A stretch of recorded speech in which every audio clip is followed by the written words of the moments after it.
Ladies and gentlemen, we back in effects. Ox had to bring me in so he could teach me how to actually host. So that's what we're doing right now. We're going through actual hosting modules. But I got Chill in the house. We got Mars in the house. We got Swiper in the house. Oh, and we also got the kid from Ohio. What's good, y'all? What's good? Hello. It's another day. We gonna get it cracking. What's going on? What's up, Chill? How you What's living? up, yo? I'm good. All right, well, as you guys can see from the title of the show, we are talking about the NBA Pacific Division. That includes the Clippers. That includes the Kings. That includes the Suns. And that also includes, did I forget somebody? Warriors. The Lakers. The Warriors. Mhm. That includes those teams. And the MVP, Luka Doncic. Oh, the Lakers, the MVP, Luka Doncic, right, Dion? Sir. We'll see about that. I still might give it to Bron. You know, you never know. So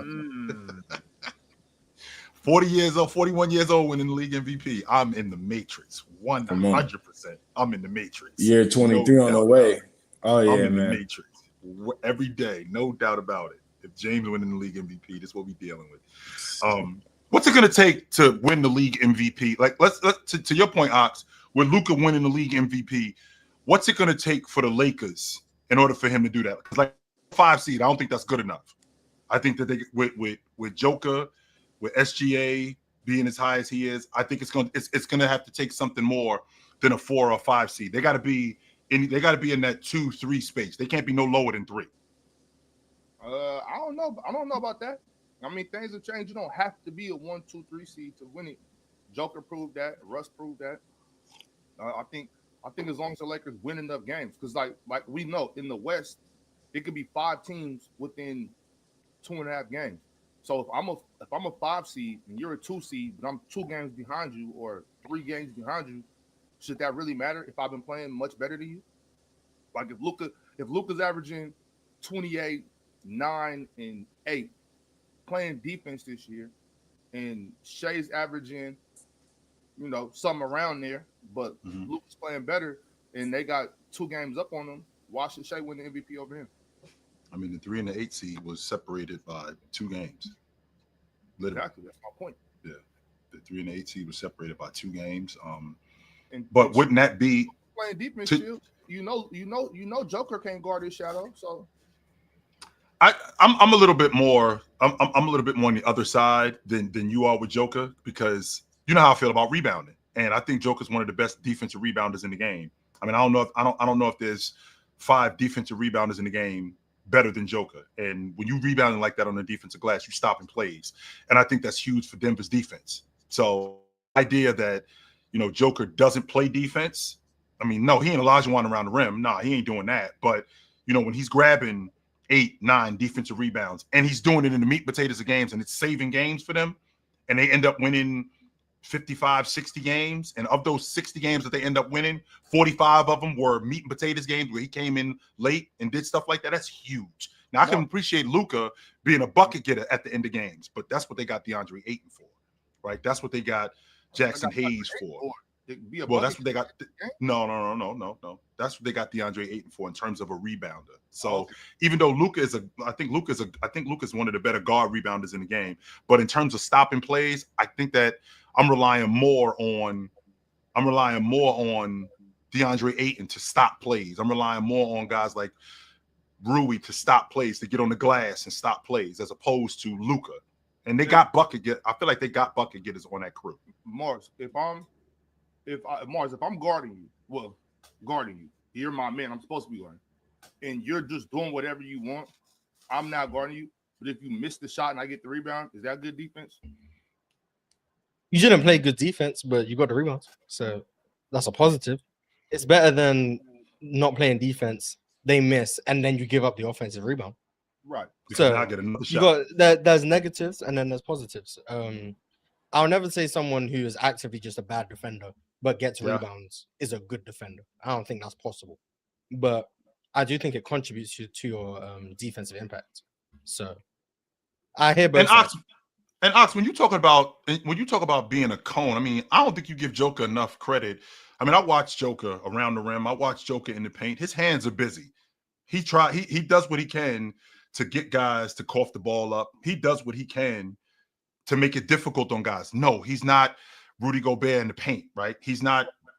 I think he is calling out defenses. I mean, I think he is calling out offenses, and I do think that he's smart enough to know what's about to happen. But no, he's not switching on the perimeter where you get a guy in Donovan Mitchell and he's switching out on him and slowing him down. No, that's not happening. But what he is doing is he is going to give you effort on defense. You and me have had this conversation about not being good at something, but trying. Joker tries to play defense. And I think that the effort that he gives, I think that especially in addition to him rebounding, I think that thwarts all of that other stuff. Like, it'd be one thing if he wasn't good at defense and he wasn't even trying. That just compounds how bad it is. And I feel like Luka may be a little bit different this year because I'm going to get a different effort from Luka. I can appreciate that. But so Joker definitely tries. My reason, and this wasn't my reason for this, but it just came to this. And Mars, I asked you that question because I'm trying to figure out how good of a defensive player is Domantas Sabonis. I'm hearing that he's a hell of a defender. That's what I'm hearing. That's what I'm hearing right now. I just didn't know. I think he had a better year last year, to be fair, on defense. Yeah. I don't think that's because of rebounds. He's been rebounding for a while, but he looked more active. They were doing more funneling, so they was kind of like converging at the paint to kind of not force him to be the sole rim protector, and he looks better. So definitely not going to be making my all defensive teams anytime soon. But I think it was one of Sabonis' better defensive years, rebounding aside. But the rebounding definitely does add value. I just think Luke is also a really good defensive rebounder, so he still adds value, especially from the guard spot. That not many people in the league add. So I don't know. Luke has a real shot at MVP. That's where I'm at. He's one of my top 2 favorites.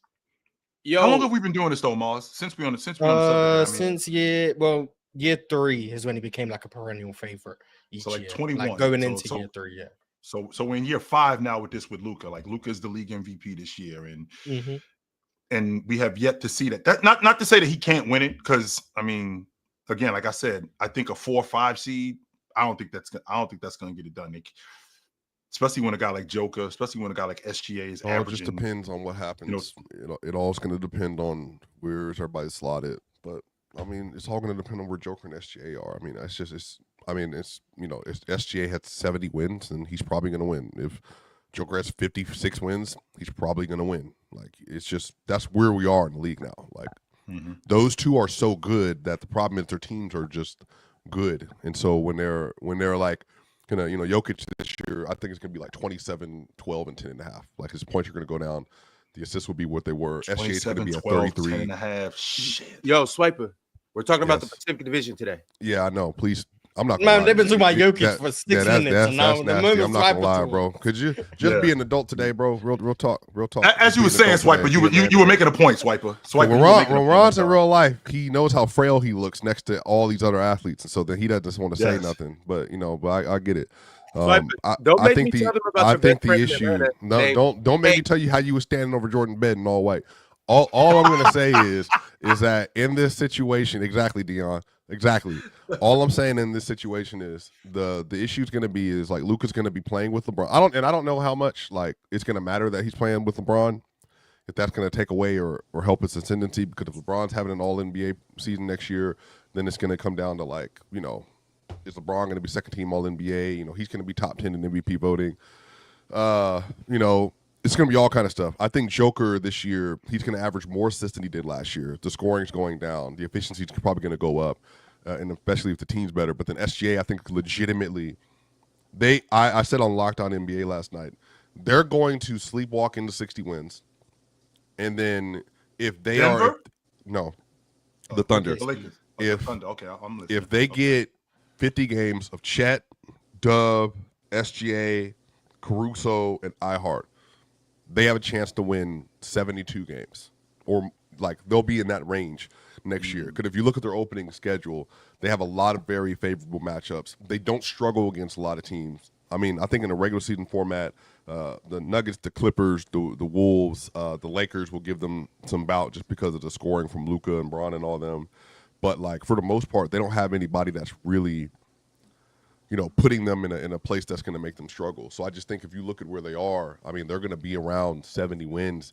And the thing is going to have to be Denver, if they win 56, 57 games, that will be enough, I think, for Joker, especially given like the level of play he'll probably be at. But then the Luka conversation is, like I said, how close are the Lakers to like the top? But then also like relative to those other two, because I know people don't like hearing that. Like Luka has to be able to keep pace with those two in terms of all the stuff. And so I know Real Talk was really big on, 2 years ago in 2024 when Luka was the 33-9-9 season. But if you just kind of look at even just like a lot of the impact stuff, on-off stuff, he wasn't in the conversation with Joker and them. So he has to perform better in some of those like analytical things. Go ahead.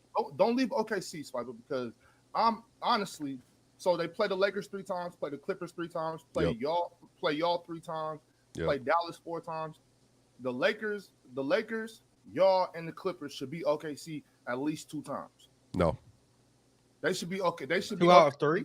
They should, out of 3, yes. They should be. No. They should be OKC.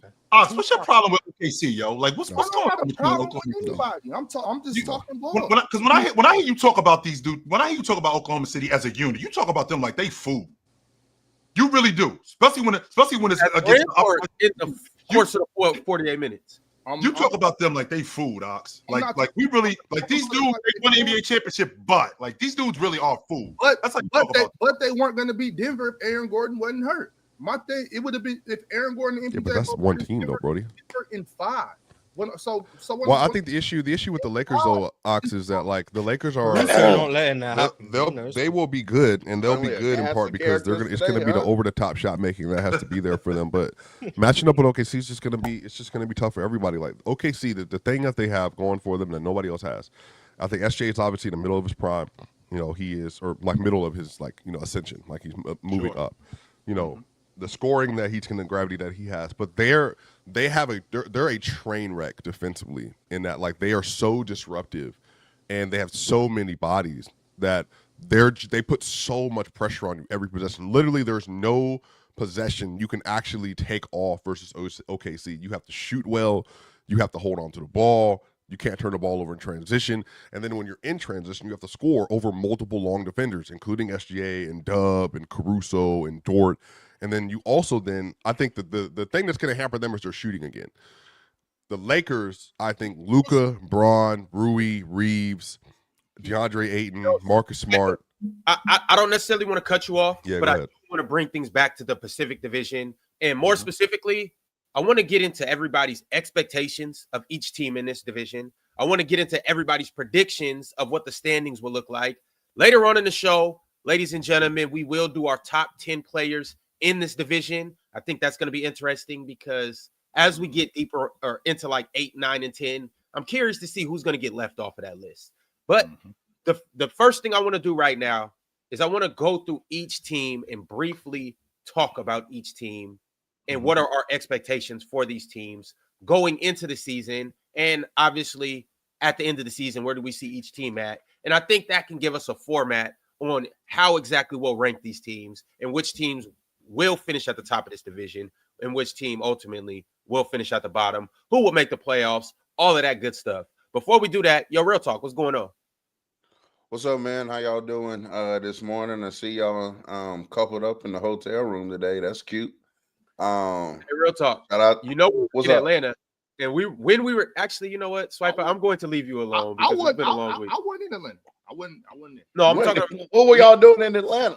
Me, Swiper, and Jordan, and we were at some events. Also, Real Talk. Ron was a favorite in Atlanta. He had a fan following from somebody named Cake. We were at a shout out Sea Salt. Sea Salt was a great spot, Ron. I think you enjoyed the spot. The views were amazing. Everything was amazing, like the themes, all that stuff. Ron got serenaded by somebody named Cake to Let It Burn. Locked eyes with him. Okay. So shout out to my dog, all black leather. You know what I'm saying? So shout out to my boy Ron. They like them chocolate dudes down south, Ron. So I'm just saying you shouldn't be surprised. I'm just saying, hey, while in Atlanta, why you might climb a tree or maybe an extra branch you wasn't anticipating. He anticipated it. Real talk. By the way, Hungry AF. We need a sponsor from Hungry AF. The way Dave and Ron responded to those Trae Young wings, Y'all would have thought they've never had chicken wings before. Hey, those Trae Young wings at Hungry AF, Dion. Did they hit, Ron? Did they hit? Hey, the glaze on there, Swiper can attest to this, being a Jokic glazer. The glaze on there is second to none. Like lemon pepper and garlic or something like that. Like it was. If you're in Atlanta, go to Hungry AF. But y'all, let's go ahead and bring it back though. The first team we're gonna start with is the Phoenix Suns. Mm-hmm. Thoughts and expectations on the Phoenix Suns this year going into this season. Mars, you go ahead and kick things off. How do you feel about Phoenix? I expect them to be a great league pass team. A team that when the West Coast games come on, if you're still awake, you can look forward to some entertaining basketball, no matter who they play. All that being said, they are going to miss the playoffs. I don't hesitate to say that. I think best case scenario, they can get in at the 9-10 spot. Lose, but get in. I'm excited to see Devin Booker this season. I think they have some intriguing pieces, whether that be young pieces or just nice wings, like a Dylan Brooks, but then like a Ryan Dunn. I'm intrigued to see Mark Williams. Hopefully he's healthy.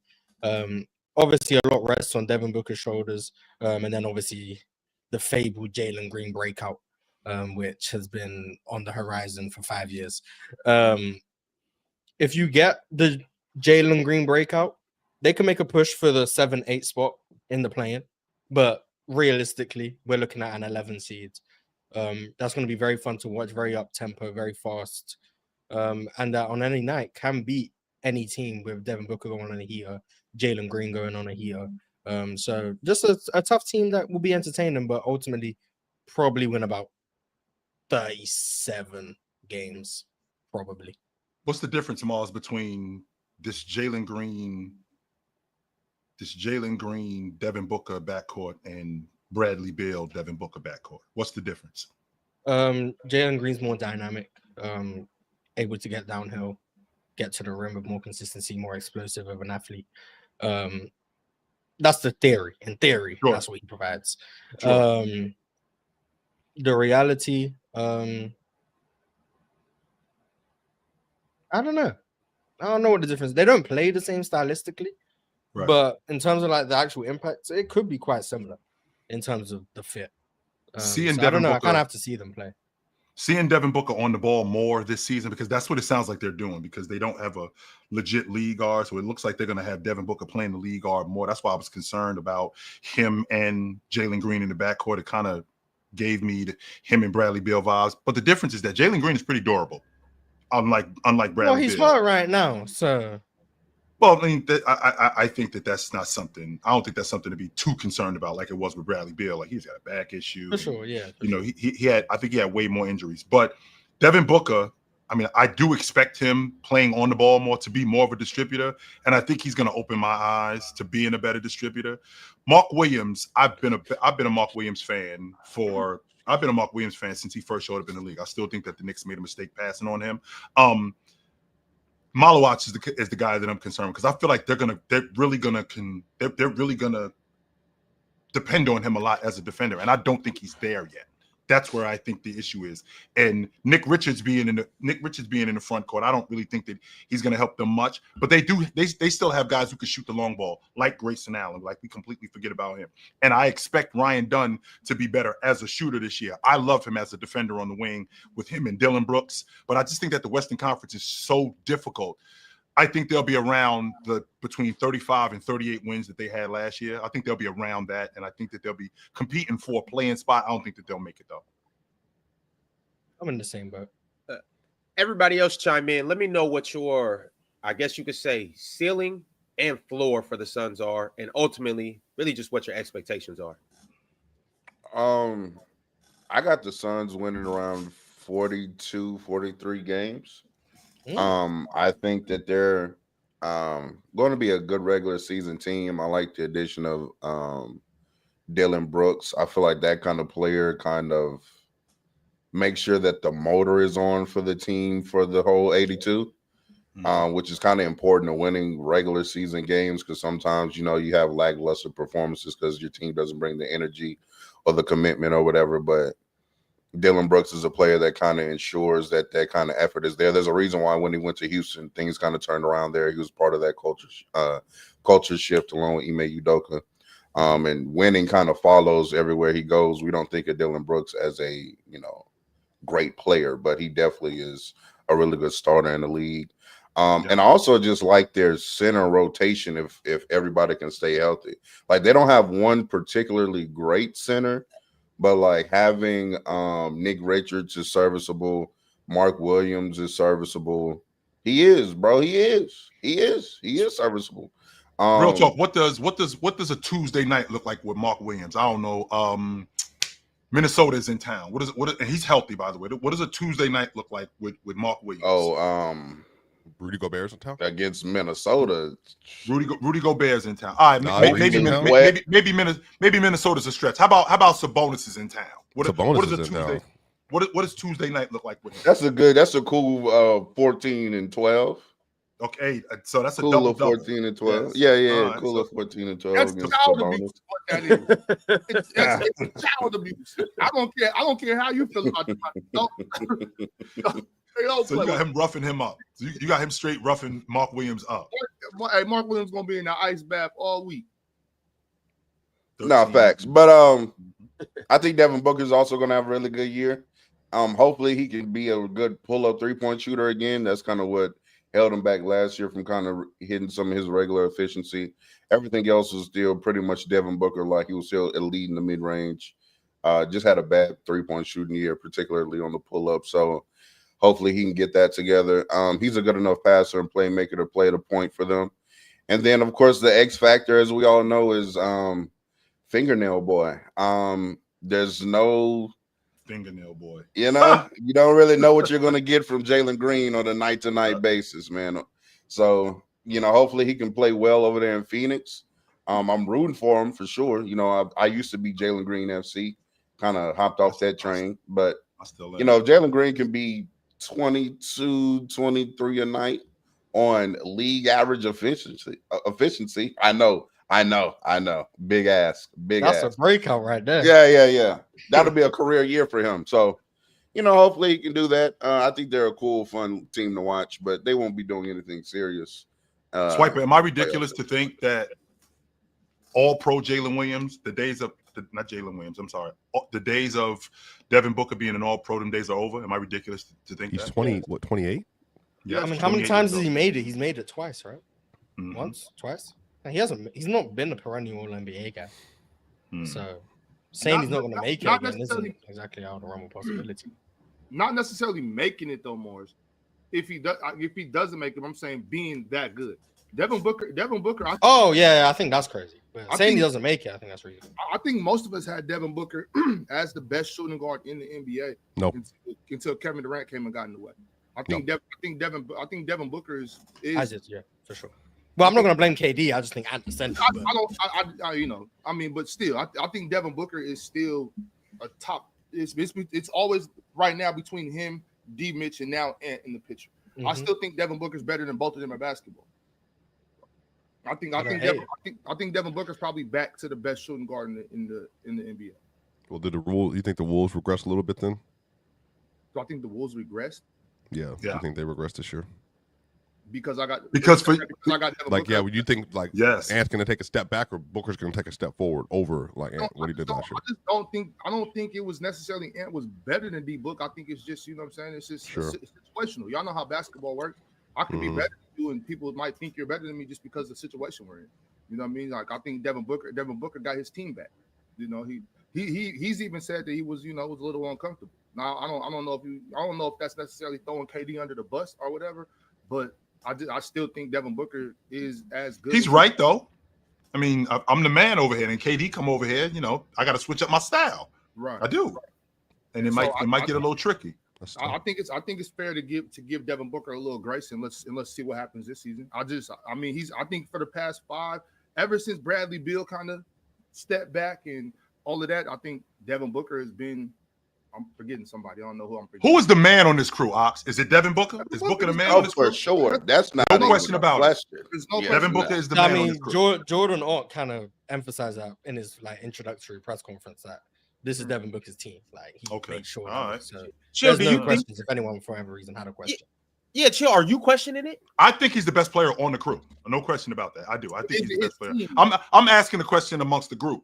I think he's the best player on the crew. No doubt about that. In fact, I'm going to take it a step further than that. I wouldn't be surprised. I saw him go 26 a game last year on bad efficiency at the long ball line. Am I ridiculous to think that Devin Booker could lead the league in scoring this year? Am I ridiculous to think that? Yes. I think that. Yeah, I don't. The bar to lead the league in scoring is like 32, 33. What? Yeah, I don't see. Okay. And again, Mars. Last season, we had a guy who played 75 games on bad efficiency at the long ball line, right? So this year we're getting a different dude. KD is gone. I got the ball back in my hands. Okay, but Devin Booker's done the best with another playmaker on the floor. Who's helping him do that? Because that's Chris. Best years were Chris Paul and KD. I always liked him off the basketball, but the fact that he now has the ball in his hands, I'm really looking forward to the experiment of him being the lead guard. And if he did that last year, because he did that last year and he was 26 a game. Well, now Jalen Green's going to play off of him. Dylan Brooks is going to play off of him. He's going to be responsible for a lot for other people's offense, but they also going to go to him for buckets because we don't have consistent bucket getters on this crew like that. So we're going to get games where things get tricky and we got to go to him for buckets consistently. So I wouldn't be surprised if I saw 34, 31, 30. I wouldn't be surprised. He's not a good enough shooter. He's not a good enough shooter. It's not even that he's not a good enough shooter. And on top of that, I think he would need to. It needs to be the free throws, but also like I think the shooting, he doesn't generate enough contact on the enough free throws to be able to do that. But also, you still do need to like shoot better. Like Devin Booker is a more famed shooter than he is an actual like elite shooter. It's like all that stuff. But then now the floor is going to be also restricted more. Because having Jalen Green, having Dylan, I think all the way around, like it's going to be a tougher scoring situation than he's been in previously with KD and with CP3. Like they extended Devin Booker's ability to operate in an open, clean floor. I think that's going to be harder for him to do this year. His assists might go up. This could be the year he's the best, distributor that he's ever been. But I think scoring is going to be a really hard thing. That's a really hard mountain for him to climb this year. What's the gap between him and Luka as shooters? Well, Luka is, I would say, a better pull-up shooter than he is, in part just because, like, off the dribble, on volume, like, he is just a better shooter. I think Devin Booker Luka's a better pull-up shooter, pull-up three-point shooter. I think Booker's a better technician. But that's really it, though. Booker in the mid-range. I think Book is better in the mid-range. I do. He is. As a pull-up shooter. And he's a better free throw shooter. Yeah, he's just really he's a really good, really technically sound shooter, and so that helps him a lot. And the way his body movement when he gets into the post and the mid range is elite too. You're not giving Book enough right now, Swiper. I don't think so. I think you're being really low on Book right now. And I mean that's fair to be critical. I'm not saying that you're wrong. I'm just saying I expect a lot more from Book than what you're giving him right now. Especially relative to rosters too. Like when you get a guy that is as bona fide as a bucket and a guy like you drop KD on any roster, the players know that I have to take a step back, not because I'm not good enough, but because KD's that great and I have to get KD here. Yep. Mm-hmm. Devin Booker, like obviously he had the days of poverty when he was growing up with the Phoenix Suns, but he's never had as great of an opportunity as now to really go out there and shoot whatever I want to. We've seen Devin Booker put up 70. We've seen Devin Booker go on heaters. Devin Booker's when he gets hot, Devin Booker's one of the biggest problems in the NBA. And on any given night, he's going to be given the opportunity to really just shoot whatever he wants to. I think he's going to have a career high in points. He's going to have a career high in field goal attempts. And he's going to have autonomy to do whatever he wants. But it's not Dion, to your point. I would like for you to chime in on how you feel about the Phoenix Suns. It was good, yo. So I appreciate what y'all are saying, bro. Honestly, y'all all had some good points.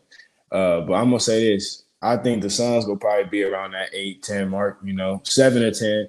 But I think D Book is the best shooting guard inside the league. Me personally. And when I'm looking at these stats right here, bro, I mean, he averaged 27 in 2023, 2024. So, I mean, what Chill's saying about like 3 to 4 more points more, I feel like that's pretty doable. So I think D Book will go crazy. And Ali, like he said earlier, bro, no matter where Dylan Brooks go, they always win. I mean, he's come from a second seed, Memphis team. You know what he did in Houston as well. So yeah, that's exactly what I'm thinking as well. Mm-hmm. So in my opinion, I got the Suns, 7 to 10 seed. They got a solid front court as well. So their big man, not no slouch over there. So I got the Suns 7 to 10 seed. That's what I'm gonna go with. So what does it take to get to the? When I think about the 7 seed, like Minnesota was the 7 seed last year, I think. No, they were the 6. Golden State was the 7 seed. So Golden State was the. So what did they win last season? 48, I think. 48. So that sounds like that's what it's going to take, like anywhere between 46 to 48 wins. They won 38 games last year. 36, I'm sorry. They won 36 games last year. 10 more games from Phoenix in that Western Conference. You got to think though, for Dylan Brooks, like before Memphis went crazy, nobody was really expecting Memphis to be like a 2nd seed, 3rd seed inside the West. Nobody really was expecting the Rockets, to be up there that high. It's just weird that what kind of impact he has to, the game of basketball. And I personally don't like him. He was talking ish to my boy Brian, so I didn't like what he was doing. But I have to be realistic when it comes to this. He really does, bring a huge impact to whatever team he's on, and that's really on that defensive end.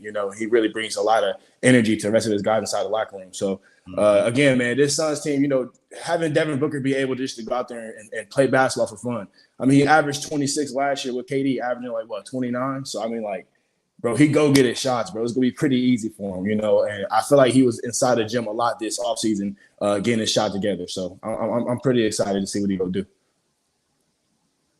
I mean, D-Book is he's an elite scorer for sure. I can't get to the lead in the league in scoring because number one, Luka, Shea exists. That's just number one, and then number two. Giannis. Oh, Giannis. Thank you, Giannis. Who I'm starting to believe more and more is going to be my MVP favorite, but yeah, I don't think he doesn't get to the rim enough for me to think that he can lead the league in scoring. Now he does have a really good free throw rate because Kawhi has just kept. Nobody brings up D-Book when it comes to the grifting. He knows to foul bait. Man, D-Book foul baits and grifts a lot. But it works. He gets to the free throw line because of it. And he has to do it because he's not getting all the way to the rim. So he's able to generate fouls off jump shots, which is very impressive. Matter of fact, a la Kobe Bryant, dare I say, late Kobe. But yeah, he just doesn't get to the rim enough to get to the 31, 32, 33, and then he's not that's like 5 points though. That's like 5 points. I feel like that's not really actually that's a big for that jump. much. I don't know. I feel like he can get to the real more. You don't think he worked on those things in the offseason? Like I 5 feel points like is a big gap. No, it's a big gap. I'll give y'all that. It is a big gap. But I mean, 27 to 30, I feel like that's really doable. I don't know about you, right? I don't know about 32, 33. But he could definitely score 30. I mean, next year, Anthony Edwards he's at 20. He was 4th and 5th in the league in scoring last year. 4th, I think 4th behind. So Jokic, Giannis, SGA. And then so then you would have Giannis, SGA for sure average of 30. I think Luka is going to have probably around 30, depending on the LeBron load. So then we'll add Luka there, at least 29. And then from there, you're going to have Anthony Edwards, who's going to be 27, 28. Jokic will be 27, 28. Kevin Durant will be 27. It's not going up or down. It's going to be at 27. And then Jalen Brunson. Does that happen until he retires? Swiper, is he a 27? I don't want to get off topic, but maybe KD gonna be a 25-point per game guy until he doesn't. Until he hangs him up, you think that's it? Right. He's not gonna catch Bron record though. I don't think he'll catch Bron. He doesn't hunt. No, because Bron's still setting the record out there. KD can get to number 3. I think KD can get scoring like that. And then so I said Jalen Brunson, who keep forgetting about him. He's gonna be 27 a game. Jalen Brunson. Karl Anthony Towns gonna be about 26 a game again. That's a lot of competition. And then even the West, Wemby is going to be 25, 26 again this year. I think he was for the stretch of the season. But that has nothing to do with his team, though. I'm trying to go through the scores and where everybody. They all can average 27. He still got average 30, though. I mean, it doesn't matter what they're averaging. The question was leading the league, and I'm trying to go through my head. Oh, you're trying to lead the league. Okay, who are the ones that are going to be in threat to be able to run? Anthony Davis when he plays strikes me as that high volume of a guy. and that's not a problem to me. I just don't. I'd be very surprised if Devin Booker averaged 33 for a season. I just like. Does Anthony do 28 this year? I don't think he's going to be that point good guard neither. No, without I don't Kyrie? think he's going to be that good. That's a lot. Could he was AD? Yeah, remember AD was. I mean, he's been like 25 for the last few years, but did he get Don't back roll up? your eyes I'd at probably Anthony have Davis. no. He said what 29? Is that what he said for AD? 28. I said 28. Is he gonna? I AD see averaged 20 on that Dallas team. I see AD in the 26-ish range. Yeah. So Mars, maybe I'm doing it right now, Ron. What you looking at, Mars? about 26 for AD. 26. I'm looking at about 11 and a half to 12 rebounds from Anthony Davis this season. And you know what else I'm looking at from Anthony Davis this season? If I'm getting that, because I think Dallas is going to be a top 4 seed, I'm also looking at him being in the league MVP conversation. That's well, you know how many people. Anyone can get on the conversation these days. That's so but the conversation, that's great. I think AD will also be in the conversation. I think Luka will be in the conversation. I think that Giannis will be in the conversation. But I think like that's Brunson too. Brunson. I think LeBron, he will finish top 10. If he plays 65 more games, he's gonna finish top 10. Like there's gonna be a lot of really, really good players this year. KD's gonna finish top 10 again this year if he plays 65. All right, y'all. Well, shout out to the Phoenix Suns. We will figure out on our predictions where they'll finish in this division. I think we all probably know, but we'll just have to see. In the meantime, I want to know where you guys are planning on finishing in the Splash Sports rankings amongst the winners. You see, with Splash Sports, you can make your picks and you can win your picks more prominently on this app than on other apps because you are playing against fans and you're not playing against the house. Here's the thing with Prize Picks. They have this game called Quick Picks where you pick more or less on player projections. It's Splash Sports' new peer-to-peer DFS game. And you can miss a pick and still win money.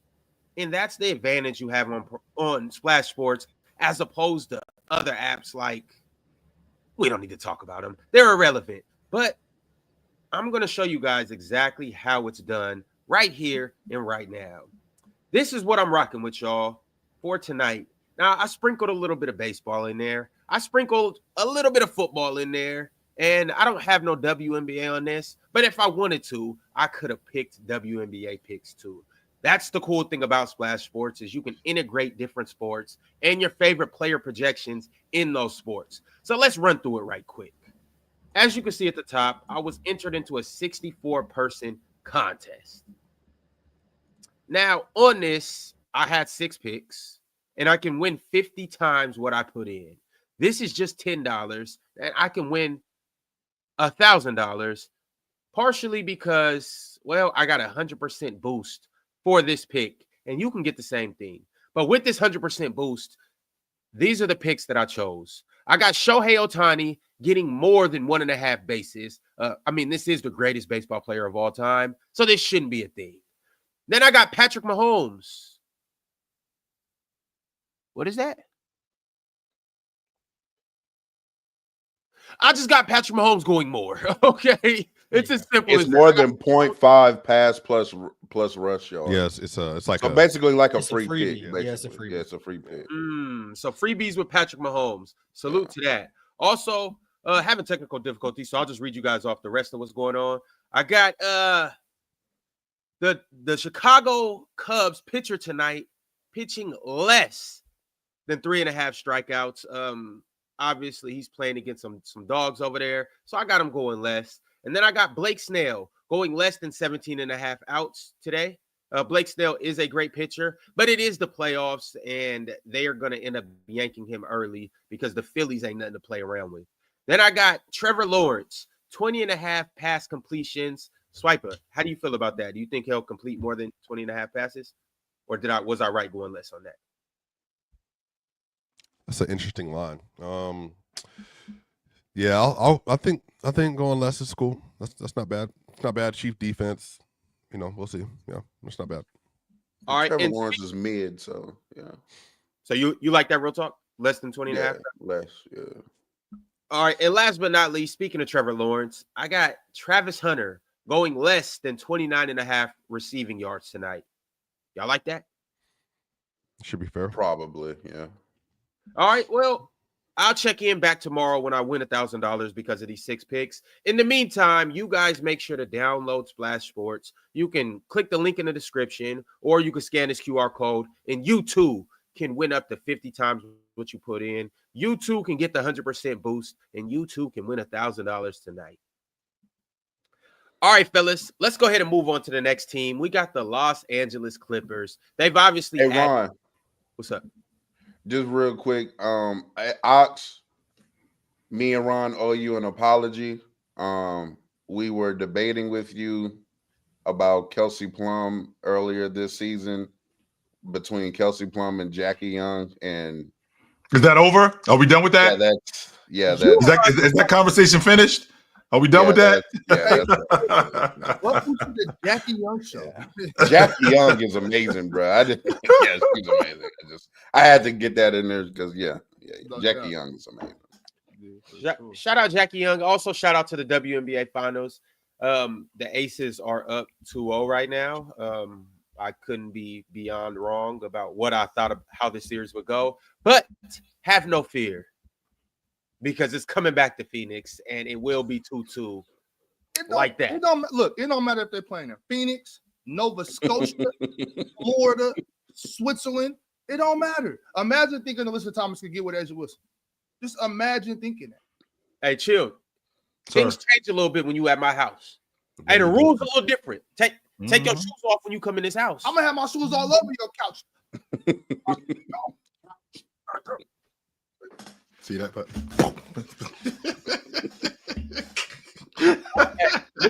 we'll see if Asia about that. And they can't come back. They can't come back to Vegas down 3-1. They can't. They gotta if this series is gonna be competitive, they gotta win both of them games in Phoenix. They come back to Phoenix, they come back to Vegas down 3-1. The series is over. It's done. We ain't coming back to Phoenix. We're not. Hey, if they not hitting them jacket up their threes, they're not winning. As a matter of fact, they even hit them in game 1 and still lost. That's very concerning. So nasty. That's because AT had a peanut butter sandwich and no milk. She went to the stripe. That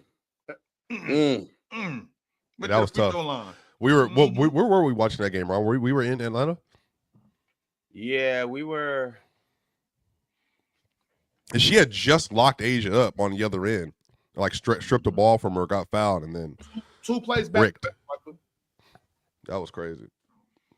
I don't think she's doing a bad job on Asia. I think the difference in this series is that, I think she's doing a good job cooking that young lady. I don't think she's doing that bad job. She's getting a stop here and there, but for the most part, because the difference in the series is Vegas is getting on the glass. She conceding that little jumper too easy, and Asia, she already taller than AT, and AT kind of like backing up, so Asia kind of like, oh, what's that shit, Bob? And she hitting it.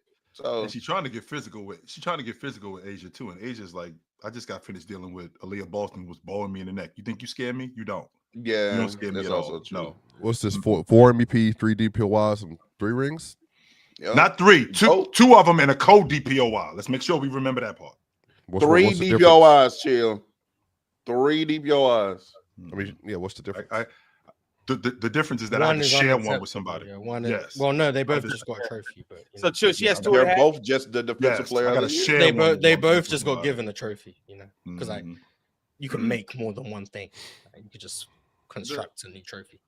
But this will be because she outplayed Jackie game 1. Not that they're on the team, they're on the same team. But I'm only saying that because I'm talking about the Finals MVP. Yesterday's game makes it to where Jackie Young got action at Finals MVP. So this could she do, Ox. Yes, she does. She does. Could be 2 Finals MVPs for Asia. I don't really care about that. I don't care who gets the Finals MVP. I love them all. So because Chelsea got the first one and Asia got the second one. So Jackie might get the third one, and that'd be dope. I would like. Hey, don't count your eggs before they hatch, or however the saying goes. This series ain't over. I'm telling y'all right now, this series ain't over. I don't know why I can't count my eggs before they hatch. Like, I'm gonna eat the egg anyway. I don't really want it to hatch. So I'm gonna crack it, scramble it, eat it anyway. But what if you want more chickens to make more eggs? No, that's not how that works. You got your chicken, you got your egg laying chickens. You keep those things, they lay the eggs, and I eat the eggs. I don't want them to hatch. All right. Hey, just remember what I told y'all. This series is not over. But, y'all, let's go ahead and talk about the Los Angeles Clippers. Two players. Do they do more this season? Or does it? We got to give the Clippers credit.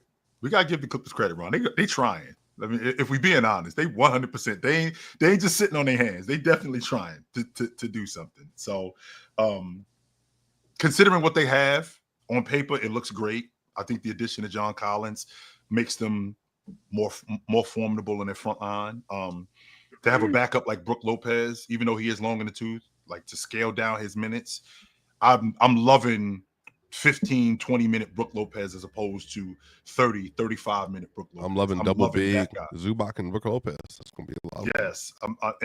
In limited minutes, I'm loving that. I like what their defense is going to look like, but I'm not getting on this train. I'm just not. Matter of fact, let me back up right now because I'm not getting on this train because I don't want to get too close for y'all to push me on this train. Will they be better than the Lakers, Joe? No, I don't think so. Why? Because I think they're gonna fall apart. I think that's who the Clippers are. Actually, here's a good question for you, Chill. Regular season, obviously. Yes. Will the Lakers have a better defense or offense than the Clippers? I think that the Lakers will have a better offense than the Clippers off the strength of the two playmakers that they have and how much those other guys are going to be better around both Luka Doncic and James. I think that with DeAndre Ayton, his ability to rebound and run the floor, I think that they're going to get a lot more points from that aspect. And his ability to rebound, they're going to be able to play a little bit faster. So I think I'm going to see Vando in transition a little bit more. I'm going to see Rui in transition. Will they be a better transition team than the Clippers? Yes. I do think that the Clippers are older. I think the Clippers won't run nearly as much as the Lakers do. I think this Laker team ultimately can be better in a lot of aspects. Defensively, I don't think that they're going to be better in the interior because I think Zubac controls so much. I think he's such a great rebounder. I think he's such a great post defender that he causes so many problems when guys. I don't think you have to double when you got Zubac on the block. And you got guys who pass out of you got guys who try to pass out of the post. I think Zubac is such a good Who's a better post defender. Passer, Ayton or Zoo? A better post passer. Yeah, better. Why are you so fixated on comparing them to the Lakers? I don't. Well, because they're in the Pacific Conference. We're going. We're going. I know, but it's like there's other teams in the. I mean, but I would like to not do that. I would like to just talk about the Lakers without getting to the agenda stuff. I'm just asking. To answer your question, Swiper, I think it's Zubac. I think Zubac. Sure. I think he's bigger than DeAndre Ayton. I love his face-up game. I love how I love his face-up game. I love how he finds guys during his face-up game. I've never been a big guy who is a component of guys playing with their back to the basket.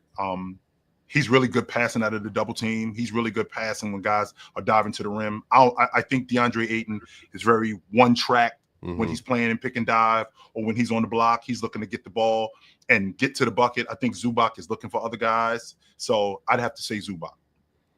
Yeah, I think those are the two best teams in that division, for sure. But I'd be curious.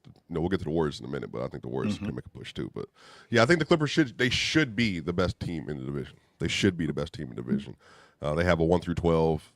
I say they have a lot of offensive versatility this year. In the 34 games they played with Harden last year, they had the number 2 offense, I think, down the stretch of the year. And they had the number 1 defense damn near, if not a slight number 2 to the Thunder. James Harden, I thought was 13 All-NBA. He deserved it. Zubac was 13 All-NBA last year for me. I thought he deserved it. He was top 5 in DPOY. John Collins being a really good, play finisher, good shooter. And then especially him and James Harden, that's going to be tough. And then John Collins playing next to Brook Lopez at all times, playing next to Zubac at all times. And then you bring in Derrick Jones Jr. and then Bradley Beal, who's still a good isolation player, very good 2 in the league still. They just have a lot of versatility and options. They're going to be aggressive as crap. They'll be, whatever the Thunder, and then whatever that next tier is, I think the Clippers defensively should be right below whatever that standard is, man. I think they that should good defensively. Be, yeah, I mean, they were last year. They could be that good? They were last year. Yeah, they were. Yeah. What about offensively? They were elite offensively last year when they were healthy. That's why I asked the question, because the Clippers on paper, they should be the preeminent two-way team in that conference. But I don't know if they'll, it's just a lot of it's going to come down to how many games do you get from Kawhi. But Harden's going to play 75 games again. And if Harden, y'all, is playing 75 games again with Zoo, like him alone with that many offensive options, they're going to have a very good offense still. So you know who's not going to play 75 games? Leonard. Yeah. He been. I mean, we'll have to see. You know what I'm saying? I think the Clippers are clearly the best roster in this division, and so expectations should be, and for me, will be very high for this team. They also have one of the 10 best players in the league when healthy. I get told that religiously over and over and over again. So yes, this year, when it comes to the Clippers, the expectations should be high. And in fact, let me hit you with a bit of transitive property, right? Because the Nuggets get all this gas because they took OKC 7 games, but the Clippers also took the Nuggets 7 games. So what am I saying? If A is equal to B and B is equal to C, then that means A is equal to C. So why aren't the Clippers also? Excuse me. I didn't interrupt you. Keep going. You did actually. What I'm saying is that the Clippers, right? They took the Nuggets 7 games. The Nuggets took OKC 7 games. The Clippers also got better this offseason. So why aren't the Clippers' expectations just as high as the Nuggets and OKC? Because all I've been getting told this offseason is how the Nuggets are right there with OKC, if not better. So if they're right there and the Clippers were also right there in the playoffs, why aren't the Clippers you believe up that there the Clippers for and do you I'm asking genuinely because I know this gimmick you've been on for the last month has been everybody knows what it is. We know what it is. Well, you just did it.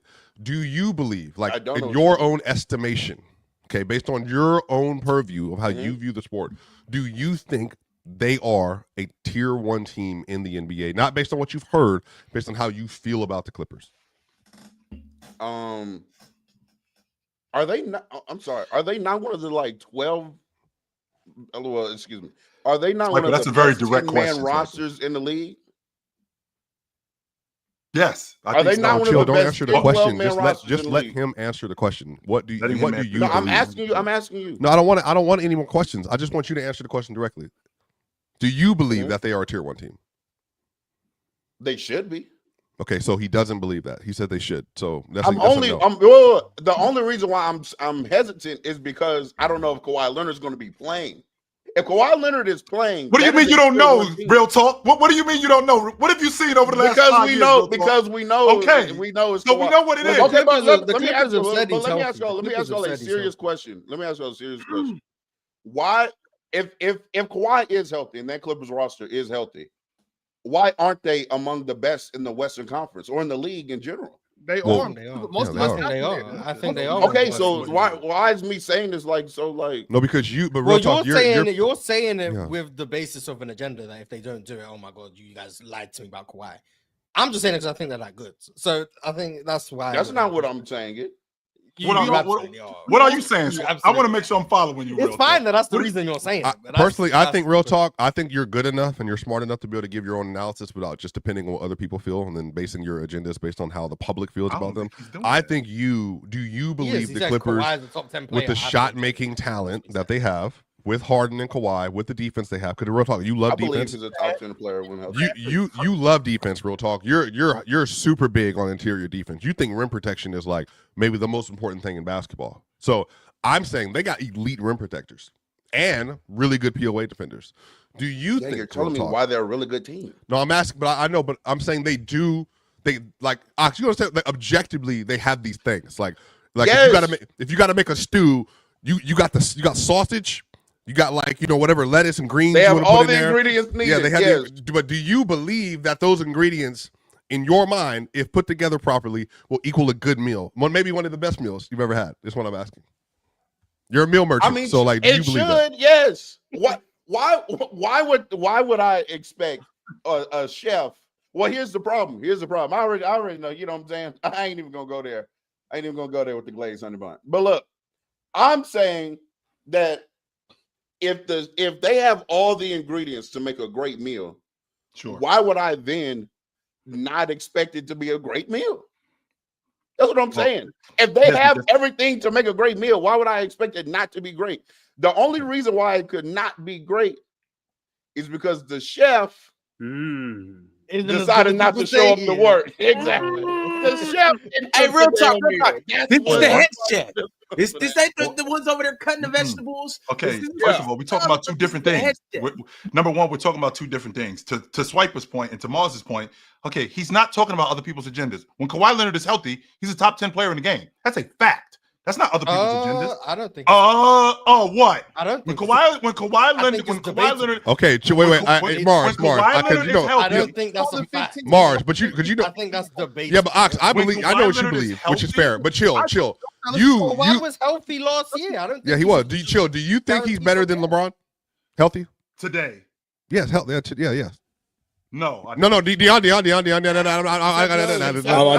get it. I've been quiet. Anthony Edwards. Do you think he's better than Anthony Edwards? Today, no. Do you think he's better than Kevin Durant? Let's just call it 15, Swiper, so we can keep it. Well, no, he said 10, so I'm trying to. He said it's a fact, so I'm trying to say like the back of that 10 is like Wemby. I'm thinking on the back end. Ant Edwards, Anthony Davis, Donovan Mitchell. Sure, in your man, it's okay. So Jalen Brunson. Do you think he's better than those players? Now that I think about it, I can't say. You're right, Mars. Now that I think about it, it's not a fact. It is debatable. But to Ox's point, 15, yes. I don't think that if he's healthy, I definitely can get with 15 players, no doubt about that. But to Real Talk's point, he's a lot better. Okay, to Real Talk's point, when he's healthy, he's a lot better than what people not what people are talking about. He's what people are saying that he is. He's a top 10, top 15 player in the game. That's a fact, right? Arguably, he's a top 10, top 15 player in the game. Arguably. So that's not Real Talk pushing an agenda. Kawhi Leonard is that good. In fact, I just 2 years ago had an argument with you, Swiper. You telling me that I think it was the 23 season or 2 years ago. Yes, when he played 68 games, he was the. And you told me he was better than Jason Tatum. He was that season. Yes. Okay, that was just 2 years ago. Yes, when he played 68 games, was a second team All-NBA player. Joel Embiid was the MVP. So I mean, so we just fell off the cliff then. I mean, no, I'm just saying, like Jason Tatum got better the next year, so he was better. Okay, so now we're off that. Right quick, chill, with that, chill, right quick. Can you hear me? Yes, you sound weird, but we can't hear you. Yeah, you sound weird. Your mic sound. Yes, it's not my mic. It's the fact that y'all aren't using y'all Raycon everyday earbud classics. Now, the reason why y'all can't hear me when you don't have your Raycons in is because you don't have the active noise cancellation. You don't got the multi-point connectivity, which means you can connect to multiple devices. And ultimately, your battery's running on low because with the Raycon Everyday Earbud Classics, you get up to 32 hours of battery every charge. Now, you can get your Everyday Earbud Classics from Raycon when you use code PCS. Yes, that's code PCS, and that code will get you 20% off. Now, this message is sponsored by Raycon, obviously. And, you know, a lot of y'all just went back to school. I'm talking to Swiper and all the kids out there. And you remember when you used to go shopping as a kid? Swiper, you remember when I used to take you shopping when you was young? And you used to get all type of back-to-school clothes and gifts and things like that? Well, that's how it felt when I got my Raycons. It felt like I was a kid again. It felt like I was starting fresh. And it felt like everything was how it was when you went back to school. So I encourage all of you guys to use code PCS, get 20% off, and get your everyday earbud classics so you can block out all the BS, so you can block out all the glaze, all the yapping, all the extra curricular things that you don't need to hear, and you can lock in on what's really important. And you could do it just like us right here, right now. Get your everyday earbud classics. See these? You see these? I don't know why you ain't just get them in black. But shout out to you, man. Shout out to you. This color doesn't matter? No, you got it. You got it. No, personally, what color? I favorite the black personally. Okay. Teach that right. Mm-hmm. So back to Real Talk. Real Talk, you've been really critical of Kawhi Leonard. this season. You need to see it more than anything, because there's a lot of guys in the league. I just feel like there's a lot of guys in the league that I'm critical of it. It's just like you can say it. It's okay. He wants Kawhi to be held to the standard that people say he is. Yes. It's not even just that. It's like he does have a really good team. I don't understand. Like, I agree. bro, that Clippers team is really good. They're good at the center position. They're good at the point guard position. They now have Bradley Beal as their 2 guard, which you could do a lot worse than Bradley Beal. And then if you throw in Kawhi Leonard, like, that's supposed to be do you think they should be slandered? Real talk. Do you think they should be slandered if they lose? If they lose to like a good team? No, I don't. It depends on how the series or whatever goes. I mean, but like, if they get destroyed in a series by anyone, I think they should be disappointed. Right, yeah, disappointed. But yeah, sure. Do you think that the Clippers, like, you think they got bailed for losing to Denver? I think people held them accountable for losing that game 7. Right, and rightfully so. No, they just said James Harden sucked, so that was it. I don't think most. I think I was saying that, but I don't think most people said that. I think most people held the whole team accountable. Although James Harden did fold in Game 7. That Game 7 was abysmal from Kawhi too. Kawhi Leonard didn't play great in Game 7. James Harden didn't play great in Game 7, and I think people held him accountable for that. I think they're better this year than they were last season. Yes, I don't ever really see too much Kawhi Leonard criticism. I really don't. Honestly, I got a couple of questions, bro. First of all, what is the time scale on Ty Lue? I mean, let's talk about that for a second. Let's discuss that. Let's say for a hypothetical reason, they just go like 25, you know what I'm saying, 50 or something like that. Like, what's the time scale on Ty Lue? And what's the time scale on the whole entire team? You already know about the Kawhi Leonard scandal. But for me personally, for this squad, in all reality, I think it would be insanity for James Harden and Ty Lue to not be prepared for Kawhi Leonard to not play a lot of games. I think James Harden's actually probably going to lead the league in assists. I wouldn't be surprised if he lead the league in assists this year as well. And again, man, so I feel like this team knows that Kawhi's going to play like 40 games. You know, Chris Dunn, guys like that, you know, Batum, all those guys, they're going to have to step up a lot in the regular season. So I got them, you know, top 5, top 4 seed, you know what I'm saying, right behind the Lakers, actually. I think they're going to have an amazing season. I think they're going to surprise a lot of you guys for this season coming up. But I feel like if in another scenario, if they do not have a good season, like, is Ty Lue still the coach? Like, are they going to hold on to Kawhi Leonard? Like, what's James Harden going to do? You know, like, what's the time scale on all these guys, you know, if they do not succeed this season? What you guys think? I mean, I don't know what you can do with Kawhi. I don't think most teams would trade for Kawhi. I think you would be crazy to trade for Kawhi if he doesn't play a bunch of games this season. So I don't know, like, when you say can they hold on to Kawhi, I don't know what their other options would be. I mean, what if this scandal get nasty or they got to release him or something? Like, you know what I'm saying? Like, what if they buy? I don't think that's happening. Like that. I don't think. I think that's pretty much over. They not tripping off that. Just like I told you, regardless of who that ball. But either way, as far as what you said about James Harden, I'm excited to see him with John Collins. I think John Collins. Mike going in and out. We can't hear you, bro. Bro. Hardly hear you. Yeah, we can't hardly hear you. He was praising John Collins. That's what I heard. I did hear that part. That was the problem, Mars. I shouldn't have started praising John Collins. I don't know. They didn't want that part. Right. Well, shit. I think they put together a hell of a roster this offseason. There's no excuse for the Clippers to not make a deep playoff run. And even with Kawhi not playing a lot of games, I don't think Kawhi plays more than 45. They're more to prepare for that, man. I feel like that's like the conversation in the locker room is like, bro, we all know Kawhi Leonard's going to give us like 40 games, 50 games. You know what I'm saying? Like, it's time for you younger guys on this squad, you know, to step up, you know. And I feel like a lot of these guys on that squad are hungry to get those Kawhi Leonard minutes, honestly.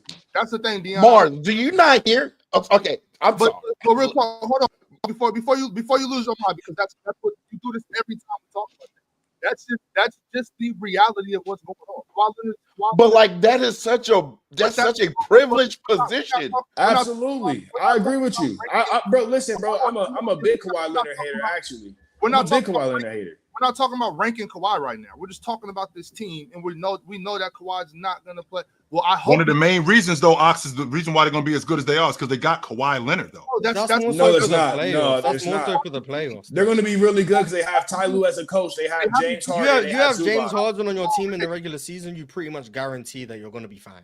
Right. So that's the privilege. So chill. They have a good roster with or without Kawhi Leonard. So like you know what I'm saying they don't need Kawhi Leonard to be a good basketball team. They have a good roster already. I think that was a lot of the reason. A lot of what they did this offseason was building their roster, establishing their bench a little more. They don't need Kawhi Leonard to win 50 games. You know what I mean? So I obviously he's a part of the team. He's gonna play some games. I don't know how many. Right. But so it's not. So when I say that, I don't think he should be playing 50, 60 games anyway. I don't think that we should still keep acting like we're shocked by this. Like, oh my God, do you believe this? Like, yeah, I do believe it. Kawhi Leonard is not going to play 60, 70 games. That's just not part. That's not part of the program. But I definitely believe it. That's a part of having Bradley Beal. Hopefully, Bradley Beal can have a more healthy season. That's a part of getting Bogey Bogdanović healthy. You know what I'm saying? That's a part of having John Collins, another big wing that James Harden can work with. So this isn't about where do I think Kawhi Leonard is. And I don't care if you OKC. I don't care if you Milwaukee. I don't care if you none of these good teams in the league. That's not what it's about. It's about where is this Clippers team ranked? I think they have a good enough team, even if Kawhi plays 30 games. You know what I'm saying? So no, I agree with you. I just feel like any team in the league, you're not going to be excited, bro. You know what I'm saying, to go play the Clippers. Like they're not one of those teams that like you're going to be, going to the club, kicking it, having a good night, and then waking up and like, no, you're going to be prepared for the Clippers no matter what team you are. I'm not saying that they're scary or anything like that. It's just that you're going to have to game plan for them. Ty Lue's going to have these guys prepared. You know what I'm saying? And to your point, real talk, listen, Kawhi Leonard, bro, is a scam artist. It's Kawhi Scam Leonard. That's just what he is. You know what I'm saying? So I 100% agree with you, man. I mean, like, bro, he's getting pampered. This ain't no nonsense, Ron. Like, you smiling, because let me tell you what's going to happen. What's going to happen is that they're going to get in the playoffs. Leonard ends up getting busy, and then here we go with the bullshit again. Leonard is this guy. Leonard has been doing this. Is Leonard this good? Is he as good as this guy all time? Because they end up getting busy in the playoffs and completely leaving out what didn't happen in the regular season, which matters, by the way. Which matters. This goes back to Dion's point, which goes back to Real Talk's point. If we're going to talk about this dude, we need to talk about this dude in totality. We can't just talk about this dude getting busy, to Marcus' point, for a stretch in 12 games, for a stretch in 8 or 9 games. No, I'm not trying to hear that. You're upset that Kawhi Leonard will go crazy for 20 games, and people will be like, damn, he's chopping. And you want to be like, it doesn't matter. He didn't play. Like, okay, we know he didn't play, but when we seen him, he was doing good. Can we not talk about that? Bro, I don't even want to just focus in on Kawhi, because that's not really even my point.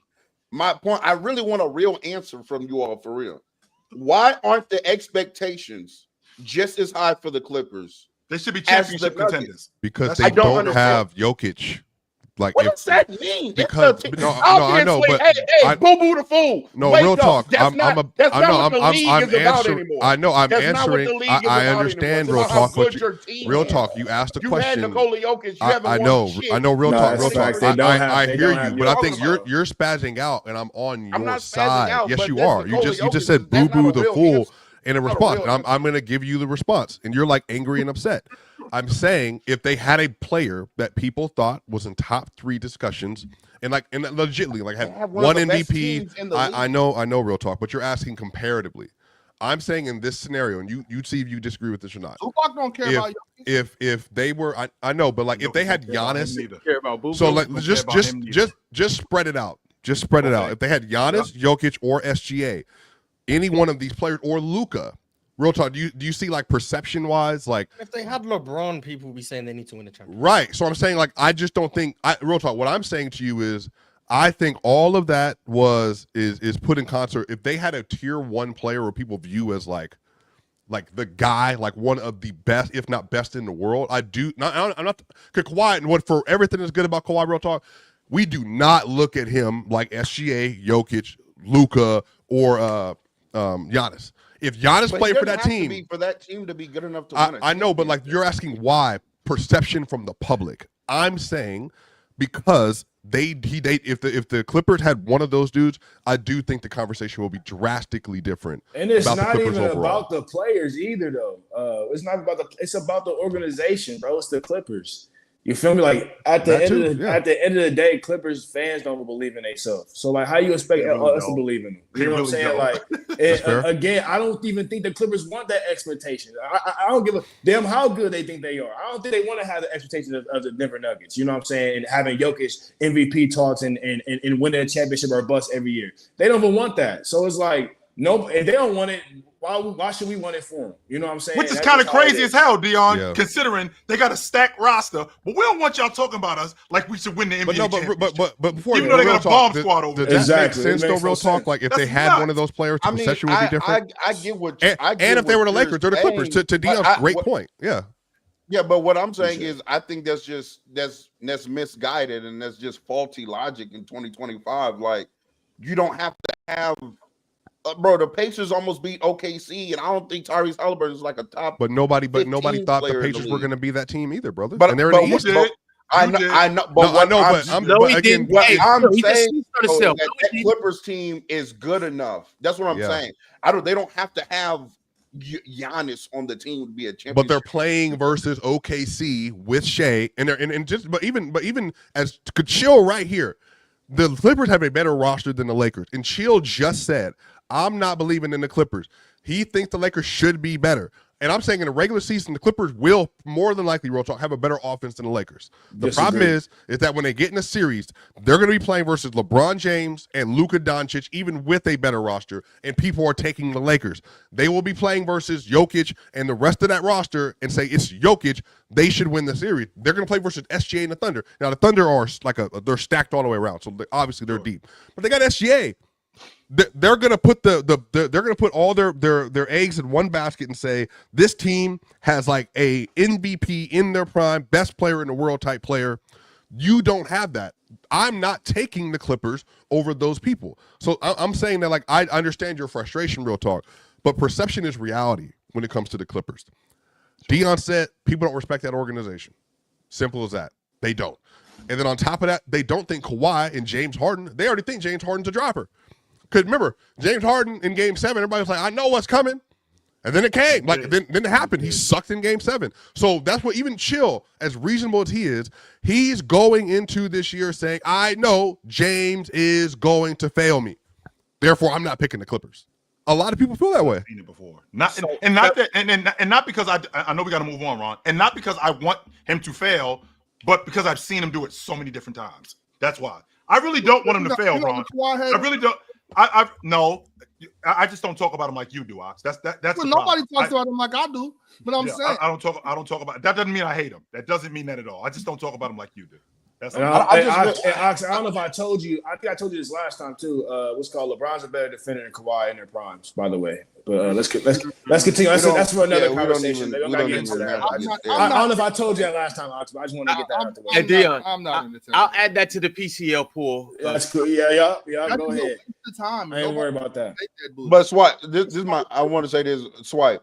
I get what you're saying about the perception, but I just know that we've also been coming to the conclusion, and I've heard you come to this conclusion now several times. The more that we've progressed in basketball, right, and the more that we say, well, this league is as deep in talent as it's ever been, the need for a top whatever player has gone increasingly down as the years go by. And so what I'm saying is the Clippers have one of the best 10-man rotations in the league right now, with maybe he's not a top 10 player, but still an upper echelon player, a top 15-ish player on their roster. So if they are healthy come playoff time, that team should be expected to contend with just about anybody in the league. Well, they will, though. They're not getting washed in the series. Like, they're not going down in 5 to like OKC or Denver. Like, but with that being said, though, Swipe, would it be ridiculous to see them get smoked in a series? Like, is that ridiculous? When the Clippers haven't gotten smoked in a series when they've been healthy.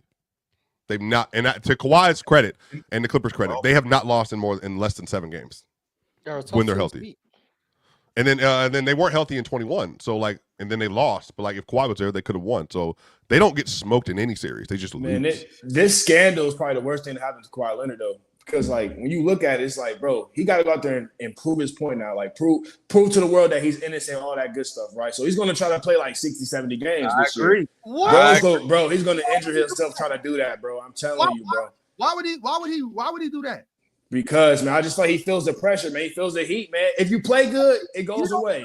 That's how NBA players think. Listen. When you playing good, all the problems around you they go away, bro. Now, say for instance, Kawhi Leonard go out there injured, not playing well, sitting on the bench. They're gonna be digging more into that investigation a lot more, bro. I'm telling you, bro. Like if he playing nice though, they might kick it to the side, bro. Hey, but I'm serious. Kawhi need to be digging into that soil and planting some trees out here in LA. Come on, man. He owe him a lot of money, man. For real. Kawhi, we have evidence of guys. But Ox, we have evidence of guys who play better amongst the scandal, and because they played better, that thing went away in '83. When the coach got fired, they won the championship. Everybody was talking about Magic. You're the reason why he got fired. Well, they ended up winning the championship. That goes away. When Coach Black got fired in Cleveland, well, James, you're the reason why he got fired. They won the NBA championship. That went away. That kind of stuff goes away if you're playing well and you win. If you keep rolling, but if you're not playing well, it gets amplified. And to his point, well, I'm already in agreement. I mean, Kawhi Leonard, there's no way that you're selling me that he had nothing to do with this. No way. Any more scandals in LA go away because somebody start balling? Mind your business, Ox. Absolutely. RIP, but absolutely, yeah. Mind your business. No, I'm just asking questions. I don't know so much. Yeah. To answer your question, Ox, yes. Because last I checked, and I know that there's some people who don't want to hear this, but the Lakers had a parade in 2009. Just 5 years before that, his mugshot was on Sports Illustrated. That went away because of a parade. That kind of stuff happens, right? So when you play a sack fan, man, that's what he did. When you're playing well, stuff that's going on goes away because we get our attention diverted to that right there. We completely leave what happened before.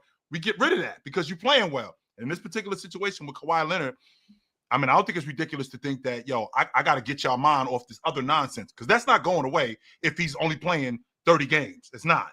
All right, fellas. Well, what I want to ask everybody before we move on to the next team, what seed do you expect the Clippers to get? I got them as the 5 seed. 3 or 4. 5 or 6. Yeah, I think I got them as the 6 seed. I got OKC. I got OKC, Denver, Houston, Dallas, Lakers, Clippers. Yep. All right. Swiper? 4. Yeah, 4 seed. Should be fair. Mars? 3 through 6. 3 through 6. Yeah. That's a fair range. Mm-hmm. Real talk? They could be as good as 3, but they could also if Kawhi Leonard plays 50+ games, they should be bare minimum the 3rd seed. I don't want to see Kawhi Leonard playing 50+ games.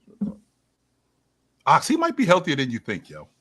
I mean, the Clippers have said he's healthy right now, so. Man, no back-to-backs. Just no. Oh, he's not gonna play back-to-backs, bro. He's the star player. That's crazy, bro. Even if he does play, we don't need more than 28 minutes.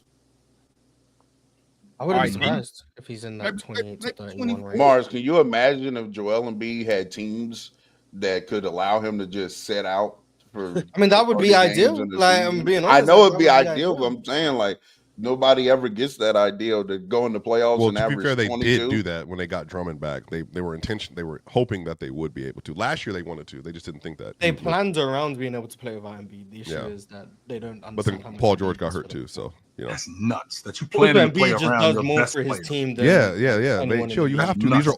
They're injured players. Yeah, you need to be able to make sure you. Then they shouldn't be my best player. Then I should have moved on from these guys. We should have been moved on from Kawhi Leonard. We should have done this a long time ago. But it's easier said than done to move on from a level of talent that good. It's easier said than done. Yo, is it Domas? Yeah, I got him as a 5th seed, bro. All right. So that's what it is with the Clippers. Before we move on to the next team, we got some super chats. So let's go ahead and give the people their money's worth. This first super chat is from Cowboy Bob. Cowboy Bob sent through $19.99. And he said Cat's 24, 13, 40, 41% from three on volume, 72 plus games, and 35 plus minutes per game. That's insanely rare. Maybe Jokic, but even he didn't hit 41% from deep. Cat's combo of volume plus efficiency is truly elite. He's top 15 in 2025. At Mars, at Penn, at Real Talk. Go New York, go. Well, yeah, he was amazing last year. He was second team All-NBA for me. He was great last year. And yeah, he's the best shooting center from three I've ever seen. I personally think that he was good in playoffs too, in series. But that combo of volume and efficiency is very rare. I agree. Shout out Bill Laimbeer, by the way. Bro, Cat gotta be their best player on their team. They want to win. Like they want to get to the finals, bro. Cat gotta be their best player. And I know. Listen, you could be the best player and have the other guy be the best scorer. You know what I'm saying? Jalen Brunson got to be their best scorer. But if they want to be successful, Cat has to be their best player on that squad. And I think that's very obvious. I think Cat now twice in his time inside the league has gotten cut short of being the best player. Ant was that guy, but I feel like they gave Ant, you know what I'm saying, the role of being the best player a little bit too much ahead of his time. I feel like Cat deserved to be best player on the Timberwolves just as well. So I don't know, man. If the Knicks want to be successful, you see the reason why the coach got fired. When he sat Cat, bro, in that fourth quarter, bro, he lost the locker room. I've been saying that over and over again. That's why he left. That's why he got fired. So I just feel like, I mean, if you really want to be successful for the Knicks, if you want to take that next lead and get to the NBA Finals, definitely make Cat your best player, bro. Well, what we can't do is we can't just leave out the stuff that Cat does. And Cat gets himself in foul trouble, which completely derails everything we doing defensively, right? So that hurts them on the glass. Cat also, how deficient he is as a defender, that also screws us up too, because we can't put him in drop because he's going to get destroyed. On top of us putting him in drop, we can't get him in switches because he's also going to get destroyed. So that hurts us too. So we got to have guys around. We got to have guys around him to protect him. I think that's where Mike Brown comes in, implemented his strategy of getting guys like OG Anunoby and Mikal Bridges more involved in the defense, where we don't switch as much with Cat, because if we switching, we're getting ourselves in a world of trouble. Offensively, I've already made the argument. I thought he was the best offensive player on that Minnesota Timberwolves team, even when they had Anthony Edwards. I've already made that argument. I got roasted for it. They thought I was crazy when I said that, but I thought that he was. With this Knicks team today, considering what they have with their rotation, you're going to see Mike Brown play 8-9 guys, which I can definitely get with that. But Cat has to be the most dominant of their offensive players. No doubt about that. Yeah, he's their best player. And I feel like, you know what I'm saying, if you're the best player on the team, you know, just like how they do for Brunson, man, they protect Brunson a lot, man. So I feel like if they gave Cat that ability, you know, they protect him more, you know what I'm saying, you know, cover his weaknesses a little bit better. And obviously Mike Brown's going to do a great job this year. I feel like he always knows how to adjust to that. But yeah, I mean, I feel like Cat, man, like, bro, all around what you can do on the floor, defense, offense. I don't think he's that bad of a defender, honestly. I know you guys give him shit about being a defender, but me personally, I think Cat is honestly a decent defender, a good shot blocker. I feel like put him in the right scenarios. I think he could do a lot better, man. What other scenarios you need to put him in? He was in Minnesota. I mean, they was in the West Finals. And he was a decent defender in Minnesota. He was a decent defender. Yes, he was. In Minnesota, he was a decent defender. He was better in Minnesota. He was definitely decent. On the Knicks. He was too bad in Minnesota as far as I'm. But Rudy Gobert, when he had an anchor on this squad, he was a decent defender. When he could play the four, you know what I'm saying, roam around, get shot blocks, you know what I'm saying, stuff like that. His length shows. So, like I said, like, I mean, when you got a small guard and Jalen Brunson, you got to protect the floor a lot more. You got to cover the floor a lot more. That puts him at a disadvantage. But we gonna see what Mike Brown can do. But again, man, if you want to get to the finals, the New York Knicks, have Karl-Anthony Towns be your best player. I know. I think we can see some better defense from Cat this year. Yeah, I agree with that. Yeah, definitely. If Mitchell Robinson is more healthy this year, and I mean, you got some perimeter defense with OG and Mikal. I don't think we're gonna get any defense from Jalen Brunson, regardless. But you know what I'm saying. I think Cat can play better. He could play better defense. I don't think Cat's ever gonna be a world class defender, but I don't think he's as bad as people say he is. I agree with you on that. Facts. He got a little stronger in the offseason too. I don't know if that's some cold picks on. He definitely a little stronger. So I feel like he's working on those type of things, you know.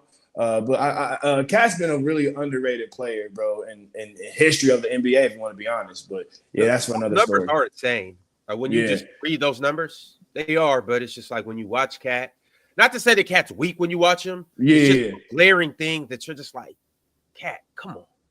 For his size, bro, for how tall he is and how fast he should be moving, like especially on offense, he moves at a decent speed. You'd be like, you expect that on defense too. So yeah, I definitely see what y'all saying about that. Is there anybody else up here that thinks Cat's better than Jalen Brunson? I'm curious.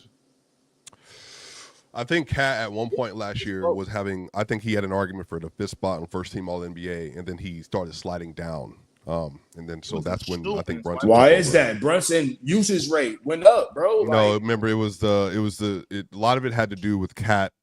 It was just the defensive stuff became a real problem. But again, no Mitchell Robinson, obviously that mattered. But then offensively, he just kind of took a little bit of a dive after the first third of the season. Same thing that happened to Tyler Hero, by the way. Yeah, but Swiper, when you got a point guard that people are just walking around, it makes it puts a lot of pressure on the paint for defense. You know what I'm saying? Only, bro. So I was with you Brunson on that. is pretty bad. I think at the beginning of like the first couple months, man, first few months, I think Cat was a shoo-in for that first team All NBA. And then I think yeah, he was cooking. I think Anthony Edwards, I think Bron, I think they all made a good case. Like even at the end of the season, I was still thinking Bron should damn near get that last spot on that All NBA team. But man, do I think Cat's the best player on that team? Well, y'all already know I think OG Anunoby is the most important player on that team. But I do think Cat is better than Jalen Brunson for sure. Mm-hmm. All right, y'all. The next super chat I got is from No Longer Gape with an amazing profile picture. No Longer Gape said, create the most switchable defense, then create an offense that could compete with that. Let's start with just creating a most switchable defense. No Longer Gape, I can't promise we'll get to that second part, but what is the most switchable defense in the NBA today? Oh, current players? We're choosing players? Let's do current players. Yeah, Bam Adebayo. I would say 80 Amin has to be on there. Both the Thompson twins, actually. No. J-Dub. Real talk. Just sit there and I can't believe that the defensive player of the year did not come out of your mouth first. I'm bugging out on that. We're just talking about switchable. That's what we're talking about. We ain't talking about. Evan Mobley. We're just talking about switchable. But we're putting a team together. So who's he playing over? Okay, so he's gonna play the 5. No, he ain't. All right. Bam's playing Yes, the 5. he is. He's not a better switchable defender than Bam. He's 100% a better switchable defender. In my opinion, he's not. Yes, he is. He's a better switchable brother, defender. He's not. I don't know if to tell you. I think so. Bam is the best switch big in the league for me. It's pretty easy. So. And for me, it's Evan Mobley. I think he chases guys over. I think he chases respect, guys respect to y'all, bro. Starting to make if Bam Adebayo, all it takes for Bam is to have Jimmy Butler on his roster, and that's it. That's the only other defender, and they're one of the best defenses every playoffs. So I think Bam is clearly the anchor for that team. And I can say the same thing. And I can say, no, they've never had a playoff defense that good. Let's stop splitting hairs. Just call it Draymond. Forget Evan Mobley and forget Draymond, another one. Draymond. Another one. No. Dre and Bam, let's do it. We got a good front court. All right, who's next? No, I'm going with 80. No, we're not 80. doing Dre and Bam. I'm going 80 and Evan Mobley. 80 or and maybe Evan Mobley. I put Mobley at the 5. I put 80 at the 4. that's what I'm doing. Let's go Bam and Aaron. You guys just gonna keep disrespecting Tamani. It's cool though. Wait, Draymond's not making the team? He can run the 3. We're talking about what we're talking about. We're talking about the most switchable. Wait, is Draymond Mobley a better defender than Draymond Green? Yeah, he is. Yeah. Yes, today he is. Yes, he 100% is. Yes, I think he is. Why are you reacting like that to that? It sounds. I don't know what. Swiper, sir. Why is it ridiculous to think that Evan Mobley is a better defensive player? I mean, Draymond's an elite. He's still to this day an elite switch defender. Not just switching. He's an elite. That's all we're doing. That's what we're doing. Yeah, I'm doing switch. We can go with the switch. I think. Yeah, I'm putting. I mean, well, we said defender, but whatever. You know, it's just. That's why I asked. Yes, whatever. I just think Bam has to be on the list personally. Do you think that Tamani Kamara is more switchable than Draymond today? Yes. I think so too. Tamani legitimately goes 1 through 5. And does a really productive job at it too. He's not like Tamani was the first name I was going to say on the list. And you guys he does a really productive job. Really? Tamani is the most switchable defender in the league, in my opinion. Mars, can I get your 1 through 5? Well, we got to move on, but Mars, can I? Offense doesn't matter, right? It's just you need to be able to. Nope, we just switch it. We just switch defenders that's switchable. That's it. Tamani. Good. Well, you're just throwing the 5 out, or this is the line of I'm just giving the 5 names, and they're gonna have to go out there and switch on defense. If offense be damned. Tamani, OG Anunoby,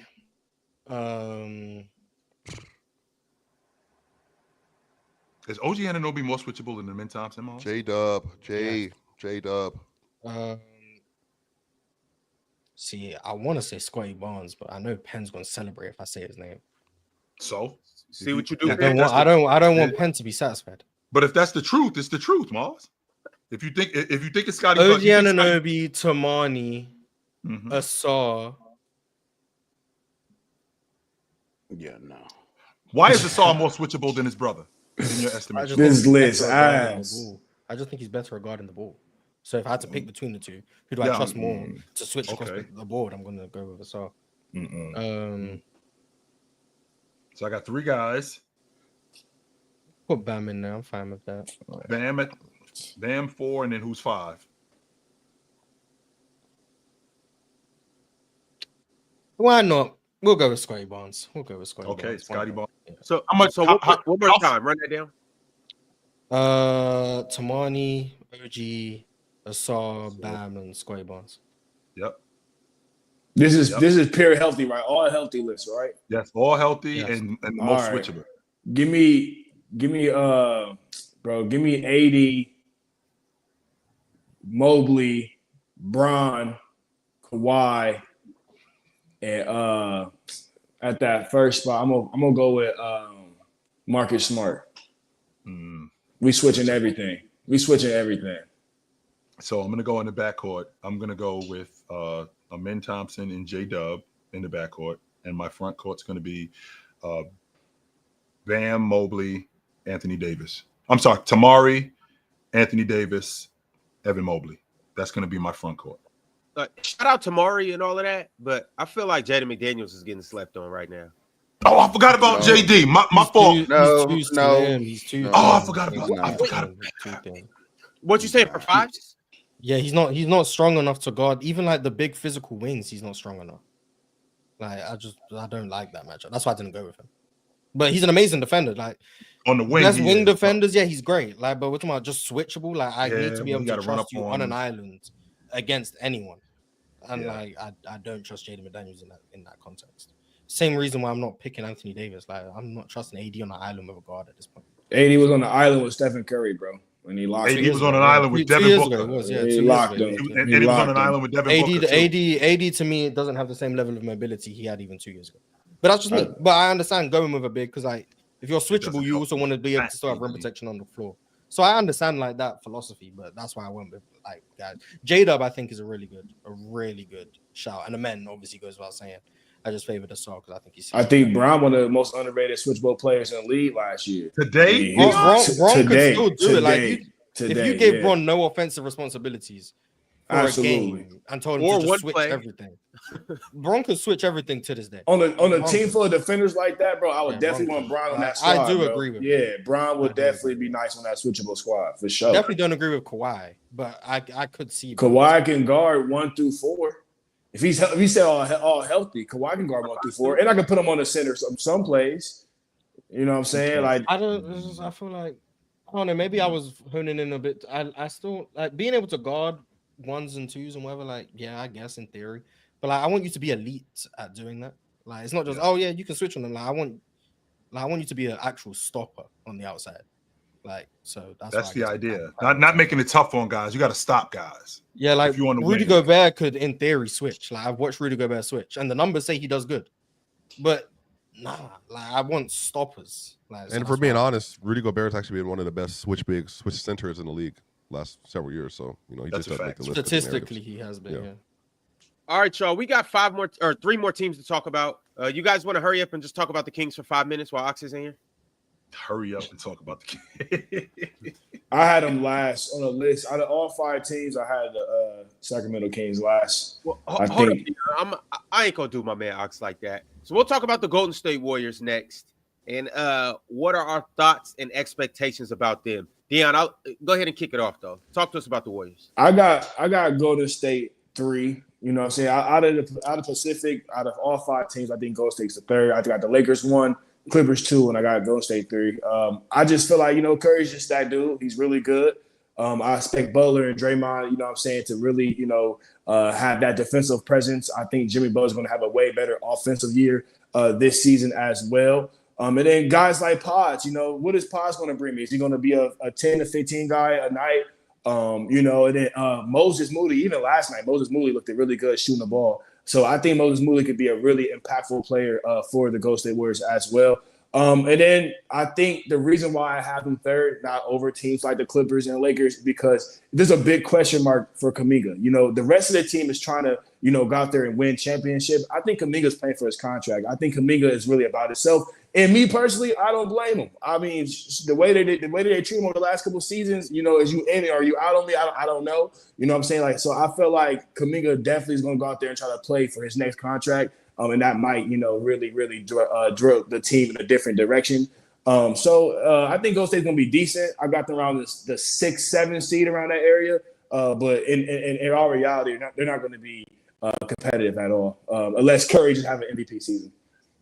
But before anybody else dives in on the Warriors, I do want to shout out everybody that's watching this video on Twitter, on Facebook, on YouTube, obviously, across all platforms. And salute to the 4 people on Facebook that have liked the video. Flexis Pete, Andre Green, Connor Jorgensen. Hope I'm saying your name right. And then the most consistent person on the whole Players' Choice platform on the panel, Jorge Rafael Ramos. He always likes the video on Facebook. He's our most consistent follower. Shout out to him. But Swiper, real talk, Morris, chill. The Golden State Warriors. Thoughts and expectations.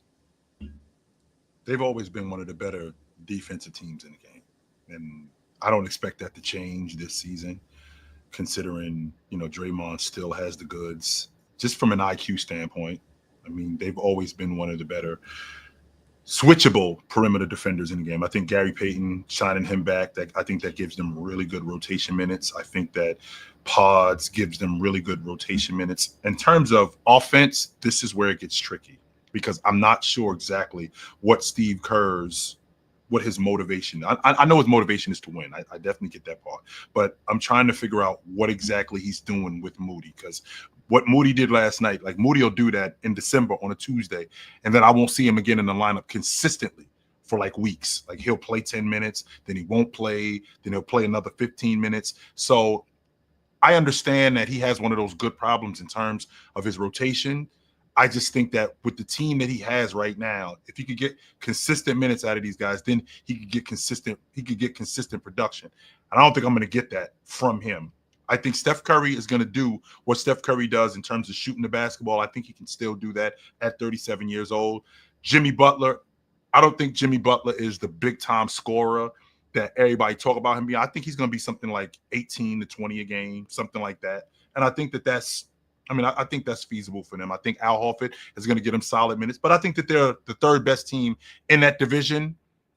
I think that they're going to have a really difficult time come play-in tournament time. I think it's going to be really hard because I think those play-in teams are going to be really tough, and they could find themselves on the outside looking in. I don't know. I think I'm higher on the Warriors than a lot of people. I think this team is very good.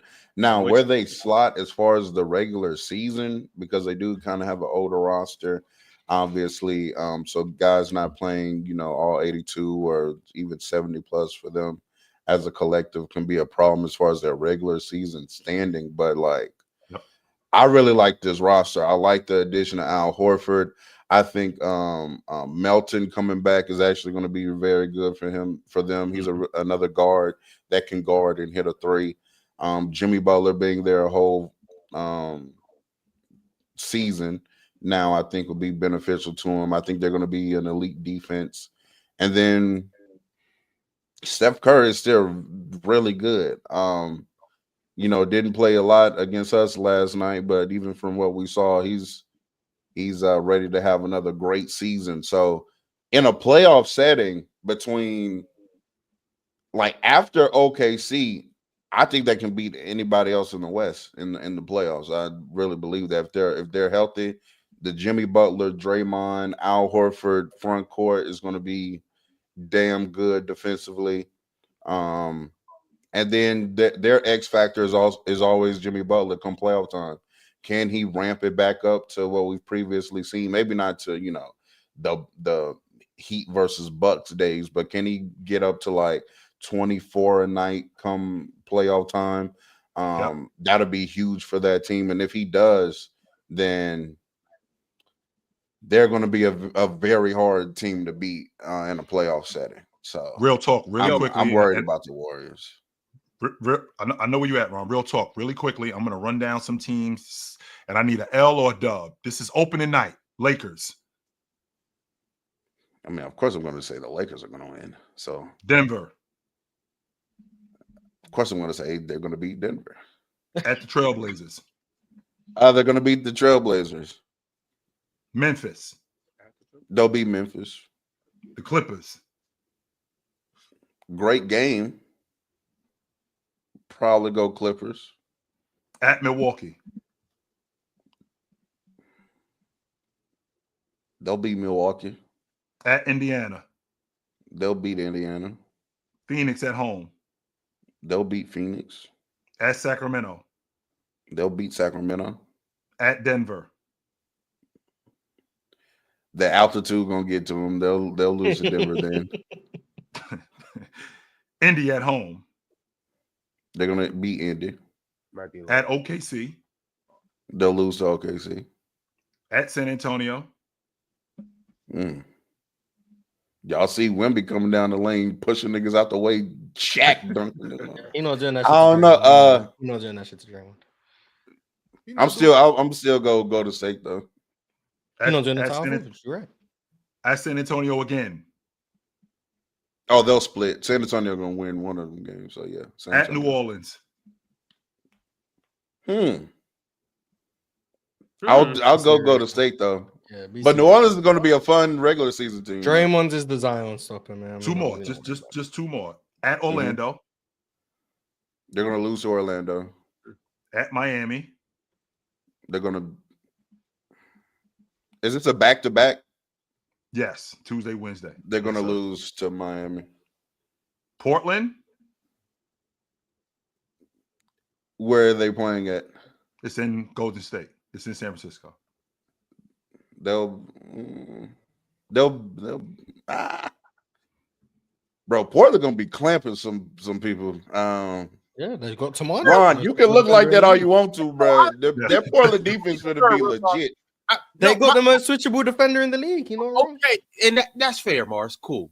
My only thing is the only two teams you did was to the Pelicans and to the Blazers. Mm-hmm.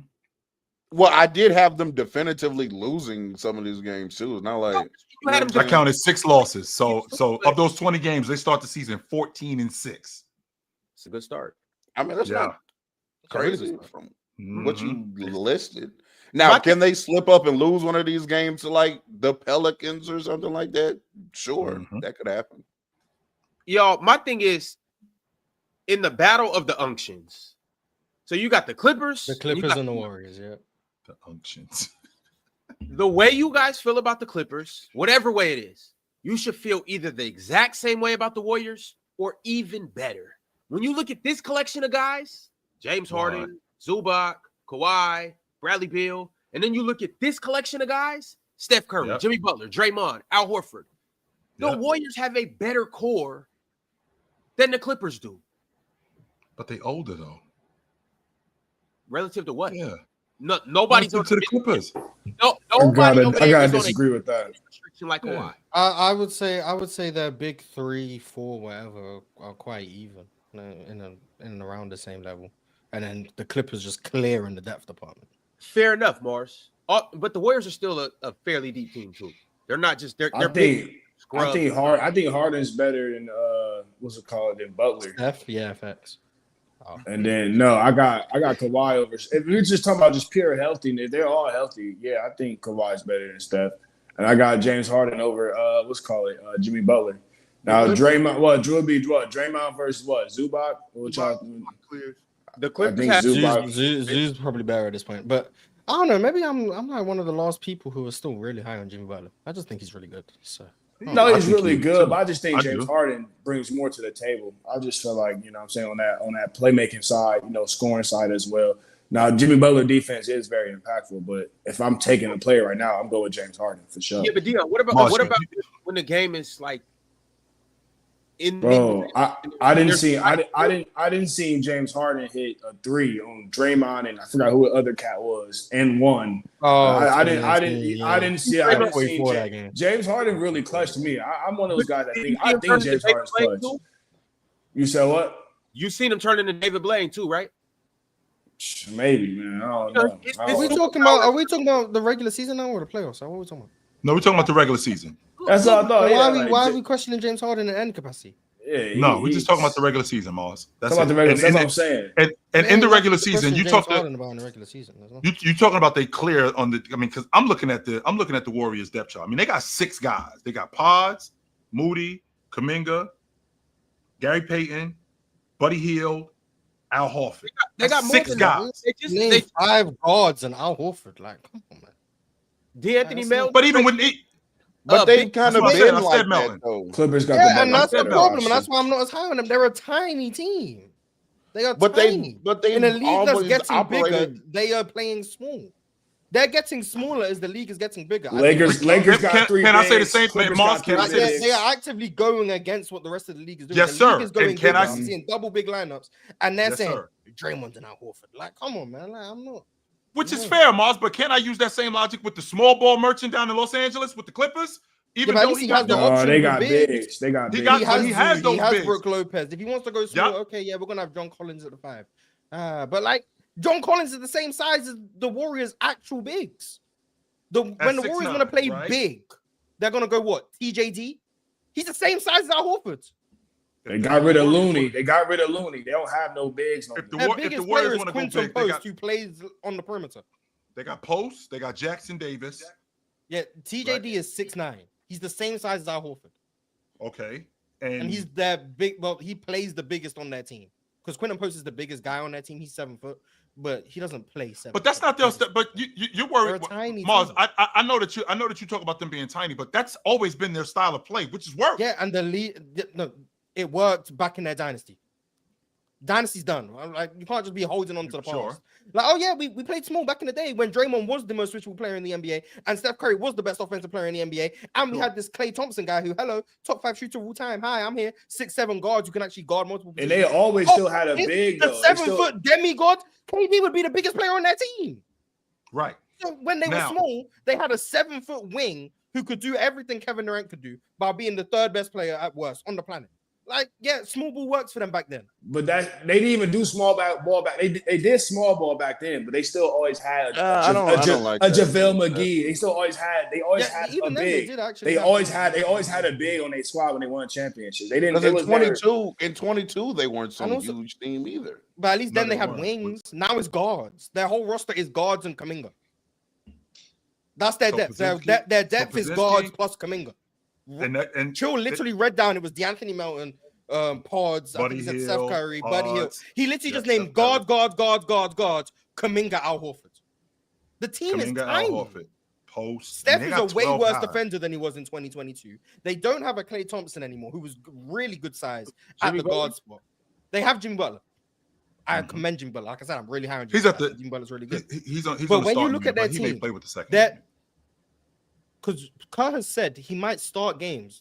Their starting lineup might be Draymond at the 5. Jimmy Butler is going to be their tallest starter. At 6'7". Are we like? Don't act like I'm the crazy one for not seeing this is a problem. Jimmy Butler is going to be their tallest starter. Well, it depends on who they play. For He's not going to do that against Dallas. For a lot of other teams, yes, that would be a problem. Yeah, they'll go to 6'9". But look at the top 6 teams inside the West, though. I mean, if they want to be competitive, any top 6 team in the West going into next season, they all have 2 big lineups or even 3. The Denver Nuggets, the Lakers, the Clippers, any team that you name inside the West, the Rockets, the Grizzlies, it doesn't matter. They all have way bigger lineups. The West is a big man lineup. You know what I'm saying? Even JJ Redick last night was raving about the Lakers 3 bigs. You know what I'm saying? Because we really do have a lot of depth and a lot of athleticism at that center position. So big except the Warriors. Yeah, so it's a problem. The Timberwolves can go Rudy Gobert and Naz Reid. The Clippers can go Zoo, and then you got John Collins at the 4. That's 6'10", 7'1", or however tall Zoo is. I want to say 7 foot. The Nuggets obviously can go Jokic and J-Val, but Jokic by himself is already just dwarfing the rest of the Warriors. The Lakers can go with Ayton, and you got Bron at the 4 or whatever they want to go with. Ayton and Hayes. They could do that because of the mobility, and I have my reservations. That's fine. That is fine. And the Lakers are my size is the issue for me with the Lakers as well. The Rockets can go Şengün and Adam, Şengün and Capella. KD is up. The Rocket size is their biggest strength. We don't need to talk too much about that. The Thunder go with Chet and Isaiah Hartenstein. You name Dallas. Go with Jaren Jackson and Zach Edey. Even they can go big. The Mavs, it goes without saying. Lively, Gafford, Anthony Davis, Coop. Like the Mavs and the Rockets are maybe the biggest teams in the NBA. The Suns, we're not really worried about them, but even they have Mark Williams and Maluach and Nick Richards. Also Iguodala. Like even they have bigs that they can go to. The Blazers have Yang and Klingon and Robert Williams. They have bigs. The Spurs have Wemby and Luke Cornett, and they've spoke about experimenting with those two on the same court at the same time. The Pelicans, okay, the Pelicans don't have much size. They have Yves Missi and Vibes. Cool. Pelicans, nice. The Jazz even have Kessler and Markkanen. Like the Jazz even have size. Like every team I just went down in the West. Sorry, the Kings. The Kings have Sabonis. That's it. Yeah. So yeah. But Sabonis I just think is a big body. But I'm not saying that it's not a teams who don't have a major size advantage. I'm not saying that it's not a problem for them, but I just feel like number one, they're used to having this problem, and number two, even the advent of like the last few years, even the advent of two big lineups potentially they have to go against. My counter to that would be with having Steph Curry. I don't know how many teams can afford to have two bigs on the court at the same time against Golden State. I don't think Luke Cornett and Wemby can be on the court at the same time when you're playing Steph Curry. Anthony Davis and Lively. Why don't you think that? But go ahead. Because I don't think they can get out and contest if they just spam pick and roll with Steph Curry with one of their two whoever they're defending. Just trap the pick and roll. Yeah, if you trap the pick and roll, I have whoa. Is that not great offense? Trap the pick and roll, and then I have Wemby protecting the rim. No, but I also have Draymond in the short roll, and then I have and what's Draymond going to do? Try to throw a lob. But I have Wemby rotating. No, but Moses Moody is also sitting in the corner. He's a 40% shooter. Buddy Hield, also. Is Moses Moody a 40% 3-point shooter? And now you're talking about relying on the Warriors shooters, which have not been the most accurate in recent times. But yeah, that's going to be the plan, right? If you have two bigs on the court, you're going to try to bring one of the bigs up and pick and roll. They're inevitably going to trap. Then they're going to have another big on the baseline because they have rim protection. And the issue is you're going to have Steph, Jimmy, and Draymond on the court guaranteed.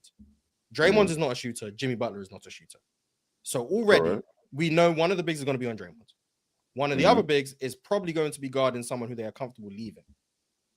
So the spacing is already going to be a concern because last year, the Warriors' whole spacing came from Steph Curry. Whether we like it or not, it did. All of their spacing came from Steph Curry. That issue hasn't entirely been addressed. It's relying on Moses Moody taking a leap and Buddy Hield being playable consistently throughout the season. Al Horford doesn't. Which, by the way, you called it. Al Horford can shoot. And then that goes to the point of if you're going to go with the big lineup, you're going to have Al Horford out there with Draymond, with Jimmy, Steph, and then Pods, maybe. But even that lineup itself still has its issues. And one issue that is not being addressed, they are going to die on the glass. Like the reason the Rockets were able to come back from 3-1 and get to a game 7. Because they got destroyed. They couldn't rebound with the Rockets. The Mavs are going to kill them on the glass. A bunch of teams are going to kill them on the glass. A bunch of them. Like I agree. They're going Oklahoma to City is going to destroy them on the glass. possession battle over the course of the season. And I don't like that. Already a team that turns the ball over a lot because they pass the ball over. Facts. Amazing ball movement. I love the way they play. Great brand of basketball, but they're going to turn the ball over. Then they're going to die on the glass. Like they're setting themselves up to where they're going to have to shoot a lot of threes. The Warriors the last few years have shot a lot of threes. That's how they've been trying to mitigate the sizes they've had. So they're going to lead. They're going to be up near the top of the league in threes. It's going to be Boston, them, and then I wouldn't be surprised if like Charlotte or Chicago are really high. Then they're not going to rebound, and they're going to be smaller than everyone. And they don't like. It's not like they're small and they're just faster than everyone. Because Steph isn't as fast as he used to be. Draymond isn't as fast as he used to be. Jimmy isn't as fast as he used to be. Pods isn't exactly an explosive athlete. Neither is Buddy Hield. Neither is Moses Moody. Most of their athleticism is coming from Kuminga. So like, I don't know. Sound like a team missing the playoffs to me. Like That's what it sounds like. The team is very flawed to me. But to Roto's point, I could see them beating any team in the playoffs except OKC. Like I could see that. That's gonna be but I just think their range is very broad to me. Their range is very broad. My only thing is last year they got Jimmy and they ended up being very good. And they were really good. Yeah. So, and this is all I want to say. Yes, Mars, they had problems with big lineups and rebounding and whatnot. They still beat the Rockets. I know the Rockets got KD. I'm not getting into that. I'm just saying they were able to overcome that. Yes. And they could have beat Minnesota if Steph that. But also, too, we don't know. It's a chance the Warriors could have went to the Western Conference Finals last year. If Steph doesn't get hurt, it is a good chance that they beat the Wolves. So we're talking about a team that had action at the Western Conference Finals last year, got better. You can shake your head. Why are we talking about Steph Curry getting hurt? Like, why are we talking about Steph Curry getting hurt like it was an anomaly? You know why he got hurt, Ron? Because he's old. And now he's a year older than what he was last year. He's going to be 38 when the playoffs start. You have muscle injuries at that age. Okay, and that's fair. Chill. You have the Mavericks doing what you have them doing, and they have two of the most injury-prone stars in NBA history. And one of them is currently injured. And the other one's currently fat. That is true. That's also true. And one of them has one eye. And it's fat. Both of his eyes worked. And he'll be able to lose weight, like he said. He already lost 5 pounds. No big deal. Well, just because he says it doesn't mean it's true. Luka could say he would lose weight, and you wouldn't believe him. So I would not have believed Luka. I am believing Anthony Davis. Yeah, I'm definitely believing Anthony Davis more than I'm believing Luka. But to the point of the Dallas Mavericks, okay, well, we've seen Anthony Davis hold up though. Steph Curry, it's a bit different because Anthony Davis. Okay, you've seen Steph hold up when he was. I've seen Al Horford is 40 and still kicking like he's 20. He might play more games than Anthony Davis next year. No. In the regular season? No, I said he might. Yeah, he might. He legit might. Who might? Al Horford. Al Horford will play more games. No, there's not. It's not a no. Yeah, AD played 79 2 years ago. 79. Yep. And then he had the year last year. Then the growing issue is really what tore him up. So AD, he's again they call him wheelchair glass man. I'd never called him that. Like that's not fair. I never called him that. He will play, but Steph Curry is going to play a lot of games too. But the real 70 last year. Yeah, he did 74 games. I think Curry played. He played 74 and 24 and 70 last year. So yeah, that's what I'm saying. Like I was gonna bring that exact thing up, Marge, because I just talked about this. Chill. Did you know the Warriors last year 23-5 with Jimmy Butler and Steph on the court? I thought it was 23 and 7. 23-5. Well, based on what I pulled up last night, regular season, and then in the playoffs, obviously they were whatever. They were on a winning at a 67-win pace when they played on the floor together. I think the Warriors could be the best team in that division when they're all healthy together. When they're healthy. The problem is they might not be the healthiest. But the thing is, I'm going through what's the easiest thing that's going to carry you through a regular season. Defense. Houston, defense, 52 wins. OKC, defense, really good offense for a stretch. Defense, 68 wins.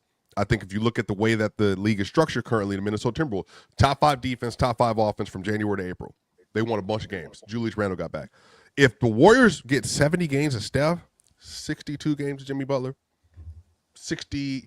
I mean, he played that 2 years ago, I think. That's what he did. There's some optimism in these right. Numbers, but yeah. And then if you get like Draymond Green, who just is Draymond, right? You get all 3 of them, and then you get Al Horford for 70 games. They could be the best starting lineup between those 3 teams, and they could have the highest ceiling of those 3 teams. A lot of that's going to come down to health. I know that's like we got a Warriors. Gives them an amazing floor. Yeah, that's what I'm saying. Yeah, 100%. That Draymond, Horford, and Jimmy Butler trio is about to be a nightmare. That's why I can't see them missing the playoffs bar catastrophic injury. Like if Jimmy only plays 28 games or Steph misses time, then yeah, I see it. But if they're healthy, I don't see this team missing the playoffs. Despite all the flaws I said, kind of rear their heads in a playoff setting. That's what I'm saying. That 23-5 is a bluff too. Because when you go back and read the teams they was beating some pretty bad teams. The Hornets, the Dallas Mavericks, obviously with the injuries going on with them. Then freaking Orlando. I mean, these guys. There's a lot of fluff. Yeah. Yeah, they wasn't beating anybody. I mean, they lost to Denver during that stretch.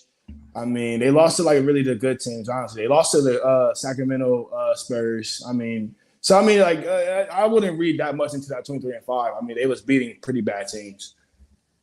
Well, yeah, if you read off the bad teams, then yeah, they lost to some pretty bad teams. They beat the Bulls also during that stretch, I'm pretty sure, huh? Yeah, they beat the Bulls, they beat Milwaukee, that's fine. But still, for overall, majority of their games came from. They beat the Knicks. They beat You talking about the Warriors? They beat that 23-5 stretch wasn't that. Whoa. March Bulls?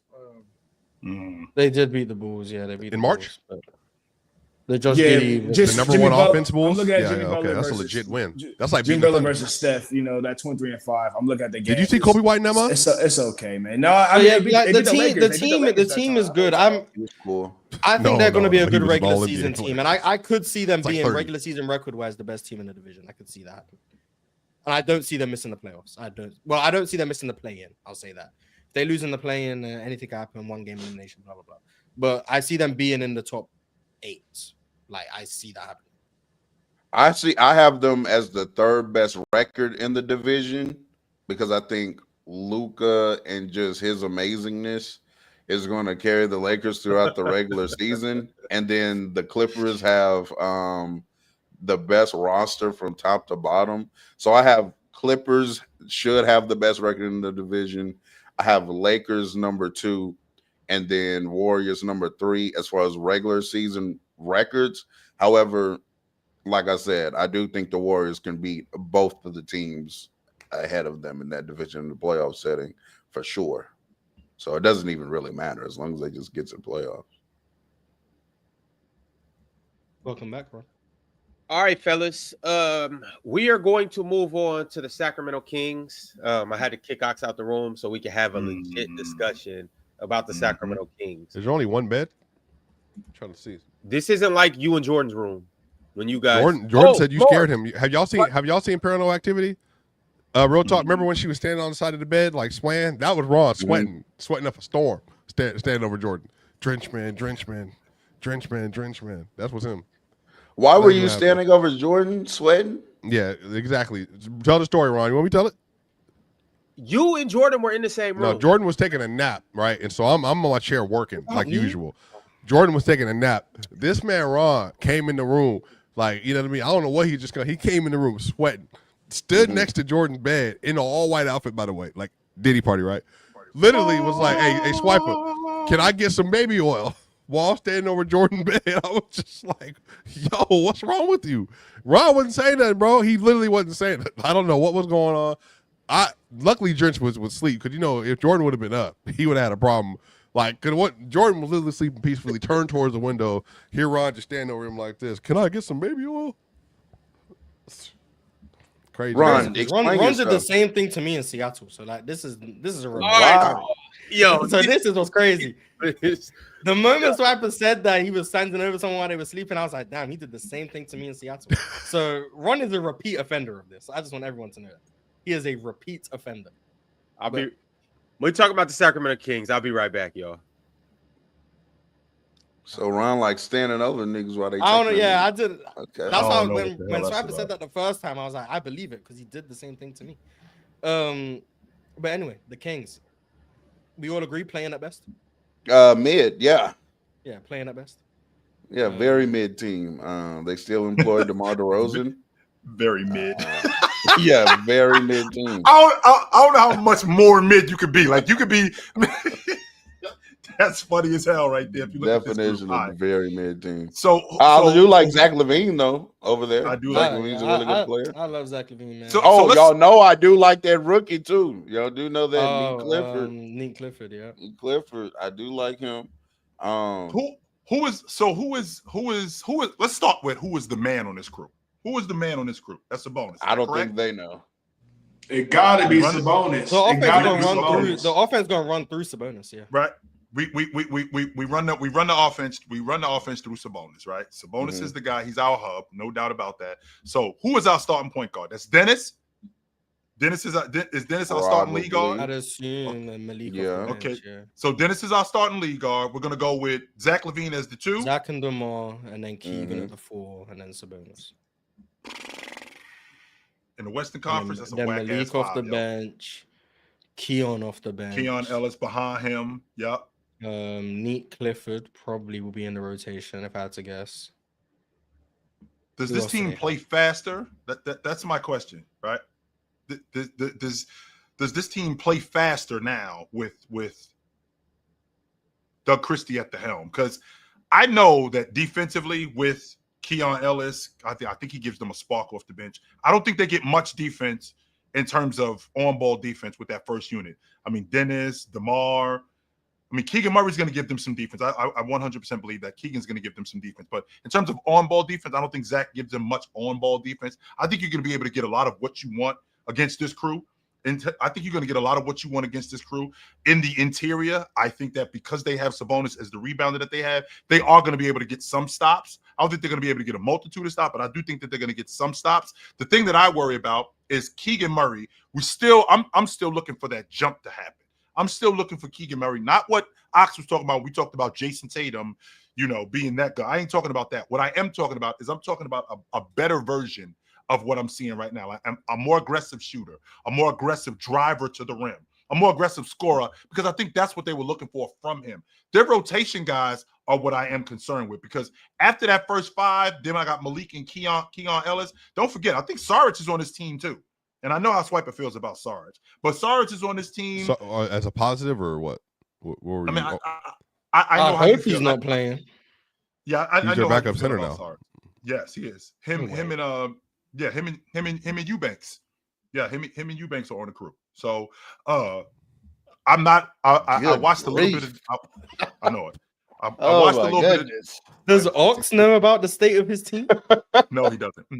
I watched a little bit of this kid Carter in the. Well, they think Malik Monk is a salary dump, so they trying to get off him. That's even worse. I think that they have that rookie. Houston Rayno. Rockets, please go get Malik Monk. They have that rookie Rayno. I play him before I play Drew Eubanks and. Who they even trade? DFS later in January. Yeah, DFS. Yeah, I'm sure the Kings would love another wing that can't do much, but. I mean, a fake defender. We'll give him Capella. They need a bit. Hey, a backup center. They need one. This is what I'm hearing. Yeah, go get Malik Monk. I did not know that backup big situation was this dire. That's tough. Yeah. Sacramento's going to be an above league average offense, below league average defense. They have some good offensive players on the team. Zach LaVine, Sabonis, obviously, Malik Monk.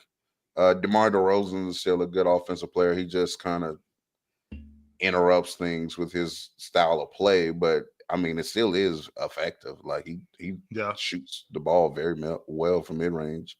But like you said, Chill, not much defensive play. Now, Dennis Schroeder's still a good defender. Keegan was actually an honorable mention for my switchable team, by the way. So Keegan is really good defensively, but ever since he's gotten good defensively, he just can't his offense. Anymore. Yeah, his offense. He just can't shoot anymore. And when he is shooting.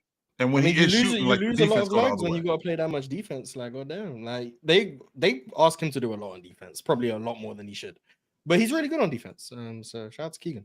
But I wouldn't be surprised if Sabonis is gone by the trade deadline. If they come out there and come out there and BS and they start the game. I mean, start the season like 5-25. Or like 4-20. Bro, I think they might make a trade. Blow it up. That's what they need to do. They need y'all to blow think it I'm up. playing, and I know y'all don't love this. Salary dump. They need to trade Zach LaVine to Milwaukee. Hey, think about how high he's on the market though. I think a lot of teams will make a lot of moves for Doncic and Sabonis. Domantas Sabonis to be an elite duo. I'll say that now, but they don't have the money probably to make that work. But I would love Sabonis and Luka. That would be phenomenal. Sabonis needs to be playing next to like a legit 4. But like, Giannis, really good offensive guard. Giannis. Well, no, but Miles is there. That's not happening. They're not trading that. They think Miles. That's why Zach LaVine will go to Milwaukee. Don't worry. But I mean, if he's on the trade market, if I had $1 for every time Swiper just for no reason brings up the Lakers, I'll be a very rich man. What's wrong with saying he'd be a good fit with Luka? No, because Domantas Sabonis and Luka definitely would fit defensively. Like that's for sure. I think Domantas is a better defender than I was already on this last year that he had a good defensive year last year. So I don't really. He wasn't the issue. His rim deterrence was in like the 93rd percentile. Well, no, but also he's a better defender than DeAndre Ayton. That's what you're trying to say? DeAndre Ayton was a horrific defender, like for a lot of last year. That's an effort. That's an effort thing with DA though. DA has always been that. That's always been DA's issue. He's not physical, and that. So I will say though, Dion. The thing that makes Sabonis what he is, though, is he is extremely physical. Like, he loves physicality. I think that helps you defensively a lot. Like, if you just like getting dirty. Şengün likes being physical, likes getting dirty. He's also pretty mobile for a center. I think, like, the more physical you're willing to be, the better defender you can be in those slots. I think all those European bigs, like, that's what they prize on. Like, Zubac is extremely, extremely physical, and you have to be able to utilize. I think Sabonis does it really well. I just think he needs a better defensive team around him. I don't know if he happy with this squad. I just think they're just on two different type of waves. I feel like Sabonis doesn't even click with Debo and all those guys off the court. I don't think he's hanging out with Zach LaVine outside of, of basketball. I just don't feel like he even gels with his team how he should be. So I wouldn't be surprised, man. I mean, you put him on a trade market, man. A lot of teams will make a lot of moves for him. I mean, he's a really viable piece. I mean, great playmaking big, can rebound, can push the ball, got a nice touch around the basket as well. So I wouldn't be surprised, if they don't start this season how they should be, him going to another squad, another contending team. If Sabonis were to get traded, what team would be interested in trading for Sabonis? Because I feel like he can't go like somebody anywhere. In the chat said the Celtics. He would be perfect with the Celtics. Celtics, that's a nice pick. Yeah, Celtics, nice. Celtics want another $40 million contract on their books. Yeah, no, I don't think so. Back to the Pacers would be wonderful. Based on what I'm seeing, the Nets would love Domantas Sabonis. Yeah, I actually think it would be to like some bad team. I think that's where he would end. So there's no possible way he can go to a contender this year. You don't think there's no contending team that this is where the logistics of it, like, what contender can just make up $40 million to get Sabonis? It's just logistically doesn't really make sense. And then on top, they're probably just not going to be that good anymore. So exactly, that's what I'm saying. I'm like, once you do hit his range of money, it's not even worth it because I don't even think it like makes the team better. Damn. So he's just stuck in sack. I genuinely think Brooklyn makes sense for Domantas. So, And by the way, there is no team option or player option. He's on the books 43, 46, 49 for the next 3 seasons. Okay, why would the Pistons trade for Domantas Sabonis and they have Duren, like a young they wouldn't center that they're building with? They don't need him. The Knicks, I mean, then they have Sabonis would just provide the cap problem. No, would it not just be the same? Yeah, like I don't, and then like he's going to a bad team if he does get. I think for his style of play, I think the Nets make sense. Obviously, they just suck, so no one ever thinks, "Oh, why would you trade a good player to a bad team?" But like, those bad teams have to be made up of someone. So if you're going to trade Sabonis anywhere, I do think the Nets make sense for his style of play. So he might just need a fresh start, though. We'll see. I'll ask the question. So, real talk, can I interest you in Jeremy Grant with that contract?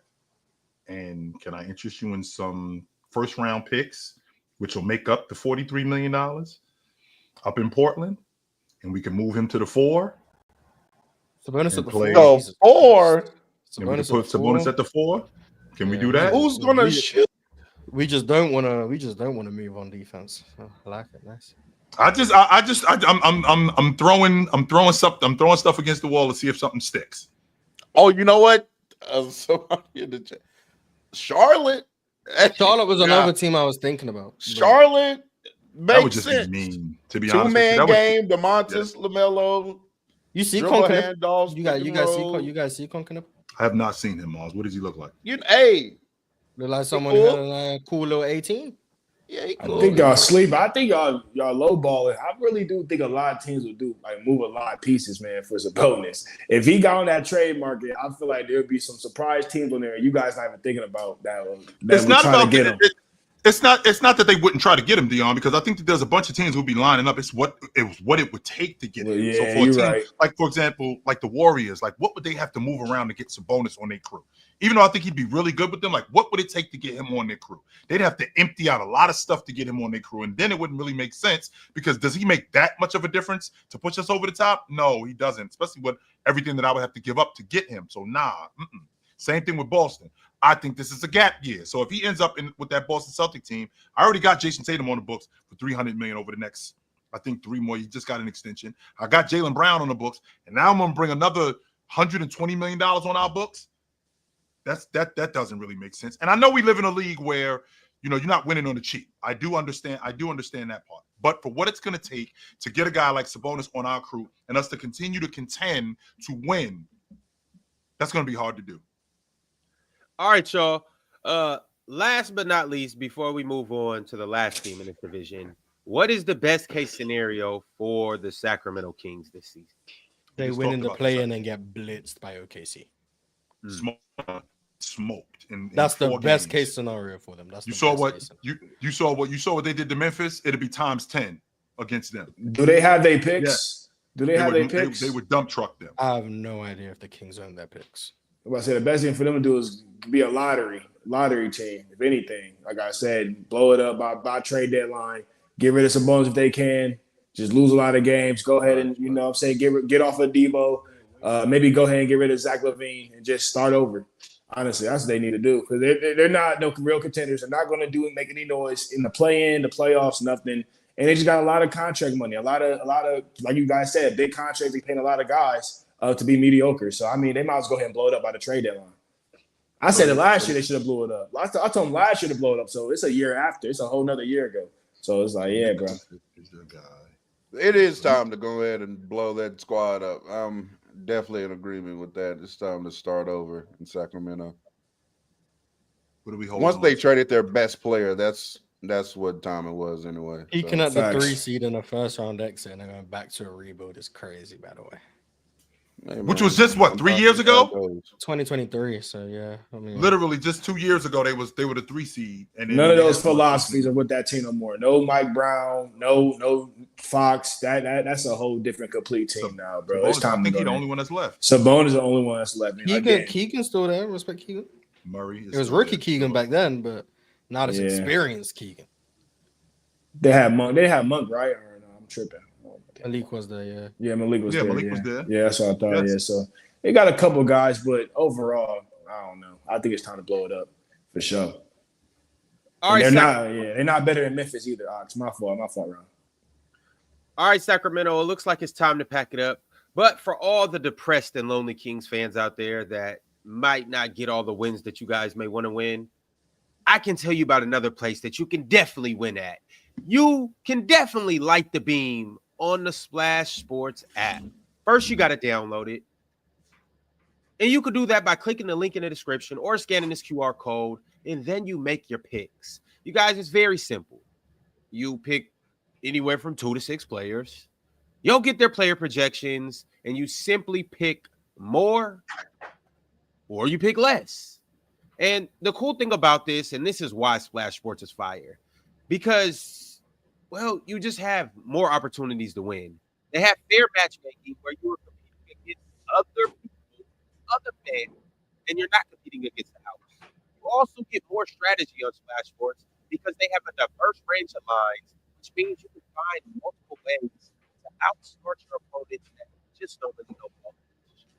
And then last but not least, you have better odds on Splashsports, so you don't have to pick necessarily the perfect call. You just have to pick more correct picks than the group, and you win cash. And if multiple players tie for that top spot, then you get to split the prize with the person that you tie with. Ultimately, the point that I'm trying to make, you have more opportunities to win on Splashsports. Oh, and also too, remember we had a survivor. Ron, your mic, they're saying is a bit underwater. You sound muffled. Kind of low. The message is coming across, but you sound muffled. Y'all can hear me now, though? I'm good? You're better. Yeah. All right. It's an improvement.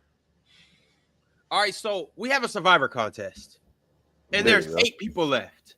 I don't know who picked what yesterday for Sunday's games, but I do know tonight is Monday Night Football. And I do know by tomorrow, we'll know who is still remaining in the survivor contest. And I'm interested to see who will win this or who's still left after this week. So tomorrow I'll tap in. I'll let you guys know who out of the 8 remaining survivors since week 1 of the NFL season is still in the contest and who will take home the large prize that's in the pot. All right, fellas. Well, Then there was one team in the Pacific Division, and last but certainly not least, it is the Los Angeles Lakers. Fellas, I need to hear your expectations and thoughts on this Laker team for the 2025-26 NBA season. Talk to me, y'all. Can I start with the resident Laker fan over here, Mr. Real Talk? I'm from the top, my man. I'm listening. What your boys look like this year? Well, I'm not going to overreact to two preseason games. However, I do believe from what I've been seeing so far, I'm definitely going to be calling DeAndre Ayton everything but a child of God sometimes. Because he's not a physical player. He's very he's a very soft basketball player. But he has been moving well and defending well. You know what I'm saying? I will give him that.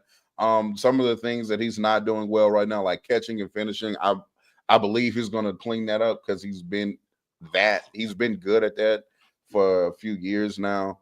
So that should clean itself up. Jake LaRavia hopefully looks better when the star players are out there.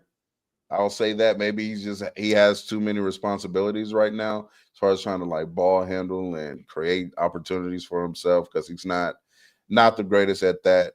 I will say Austin Reeves looked phenomenal in the game he played. He's still a very, very good offensive player. And Vando surprised me a little bit. Vando hit a Euro step late last night and a three. So we'll see if that's real. But the regular season, I'm not gonna lie to you, until we get a serviceable 3-and-D wing, it's just gonna be Luka, LeBron, Austin, or bust really for this team. And I think that wins you some regular season games because I do think the Lakers are gonna have like a top 5-ish offense in the league in the regular season between Luka, LeBron, Reeves. You can even throw Rui in there. Ayton, if he's catching and finishing well, being a play finisher.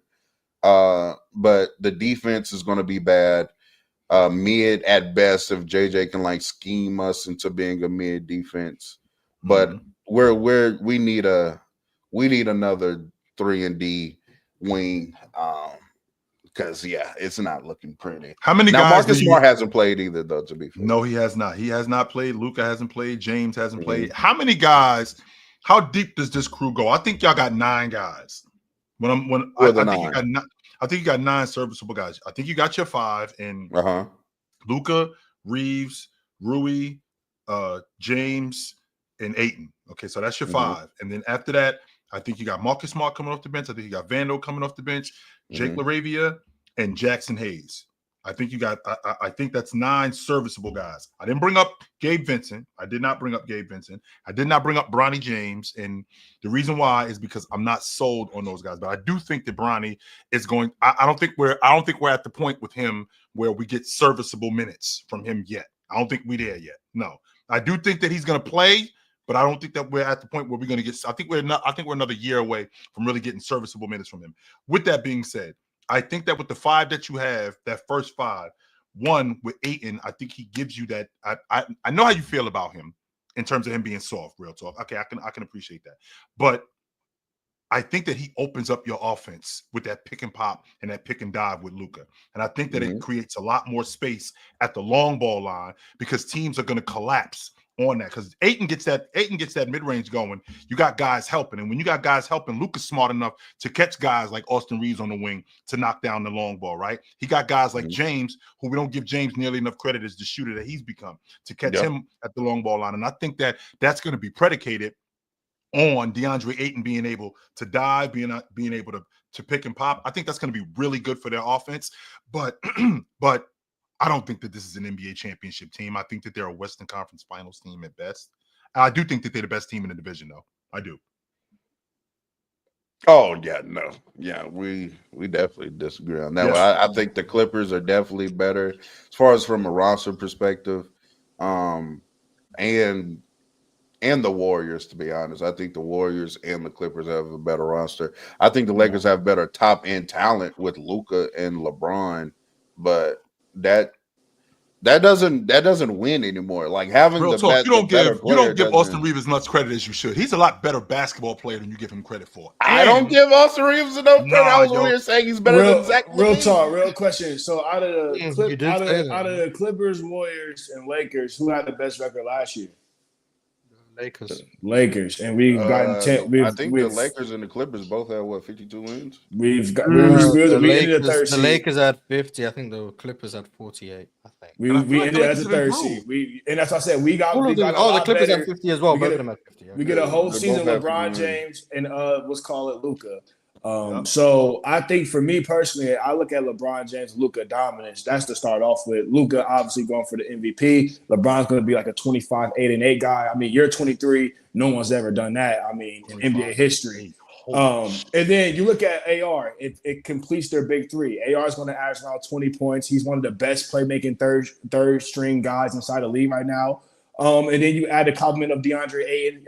I'm very high on DeAndre Ayton. I actually think DeAndre Ayton can be the rebound leader this season. And then his impact on the defensive end, his touch around the basket as well. I think that's going to be really complimentary to this team. And then Marcus Smart. Marcus Smart's going to be one of those two-way defenders. I mean, a guy that can hit the three, spread the court out. I think Max Kleber is going to be one of the best 5 spread court out big men that we're going to have. I think he's going to be really, really important to this team. I know it's laughable, but I think he's not going to be one of the best big men in the league. But for this squad right here, bro, going down the stretch, I think he's going to be able to spread this court out, get Luka and LeBron James guys, space inside. And then again, Jackson Hayes and then DeAndre Ayton, that combo, having Hayes come off the bench, bringing that next level of energy, getting the offensive rebounds. I think that's going to help the Lakers as well. I think the Lakers are going to be either a 1 or 2 seed. I have them winning an NBA championship. I have LeBron James getting his 5th ring. And I'm standing on that. I feel like we have the best offense inside the league right now. And I think our defense is going to be pretty well. I mean, with guys like Vando and Marcus Smart, we got guys that actually throw it at, the best player on the other team right now. So I really do respect that. I think we're going to win over 50 games for sure. We won 50 games last year, and all this turmoil, the trade, with Anthony Davis, a lot of injuries, this season we are more loaded. JJ Redick is more comfortable. It's his second season going into his second season as an NBA coach. I think he's more comfortable. He has a lot more to work with the roster he has with him at the moment. So again, I think the Lakers, man, for sure, with what you best heard, in their division. With what you heard, real talk, can I interest you? When you heard DeAndre Ayton say that I'm willing to do, when you heard him say what he said, right, about not being concerned with offense, can I interest you in a all-league defensive season from DeAndre Ayton? Yeah, no.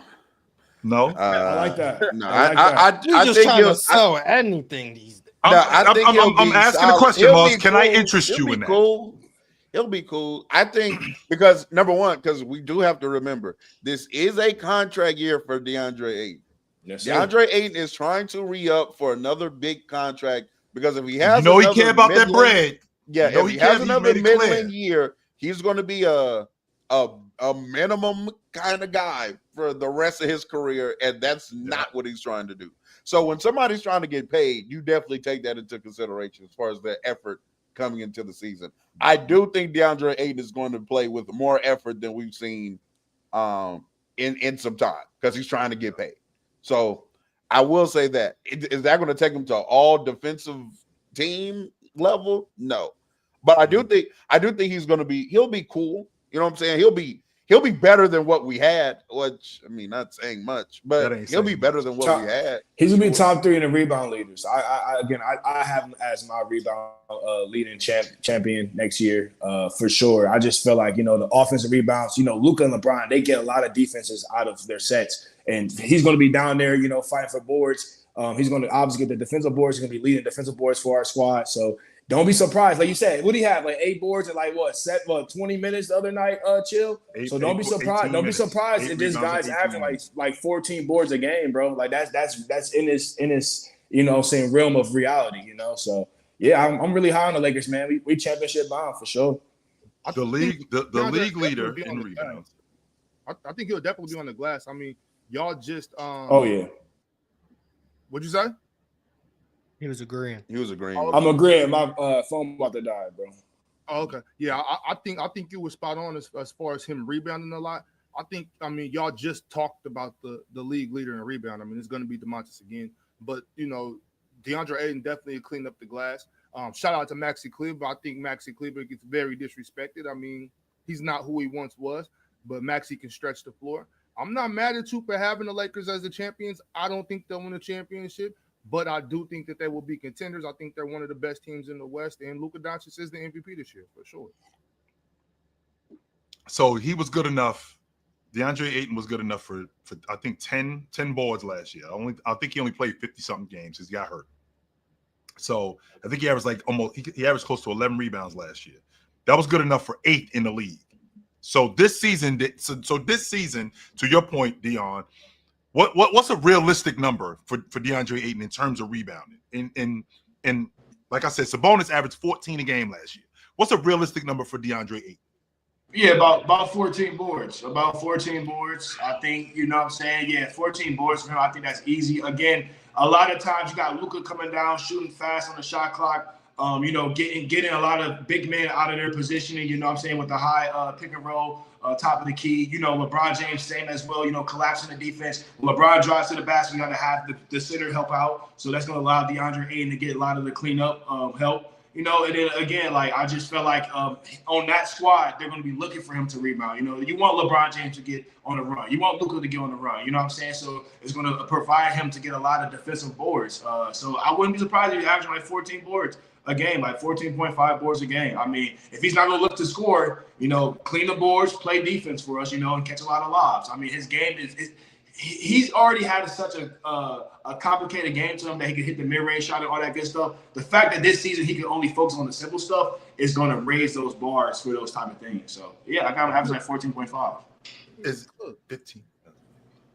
That's just how I just the DeAndre Ayton 14 rebounds.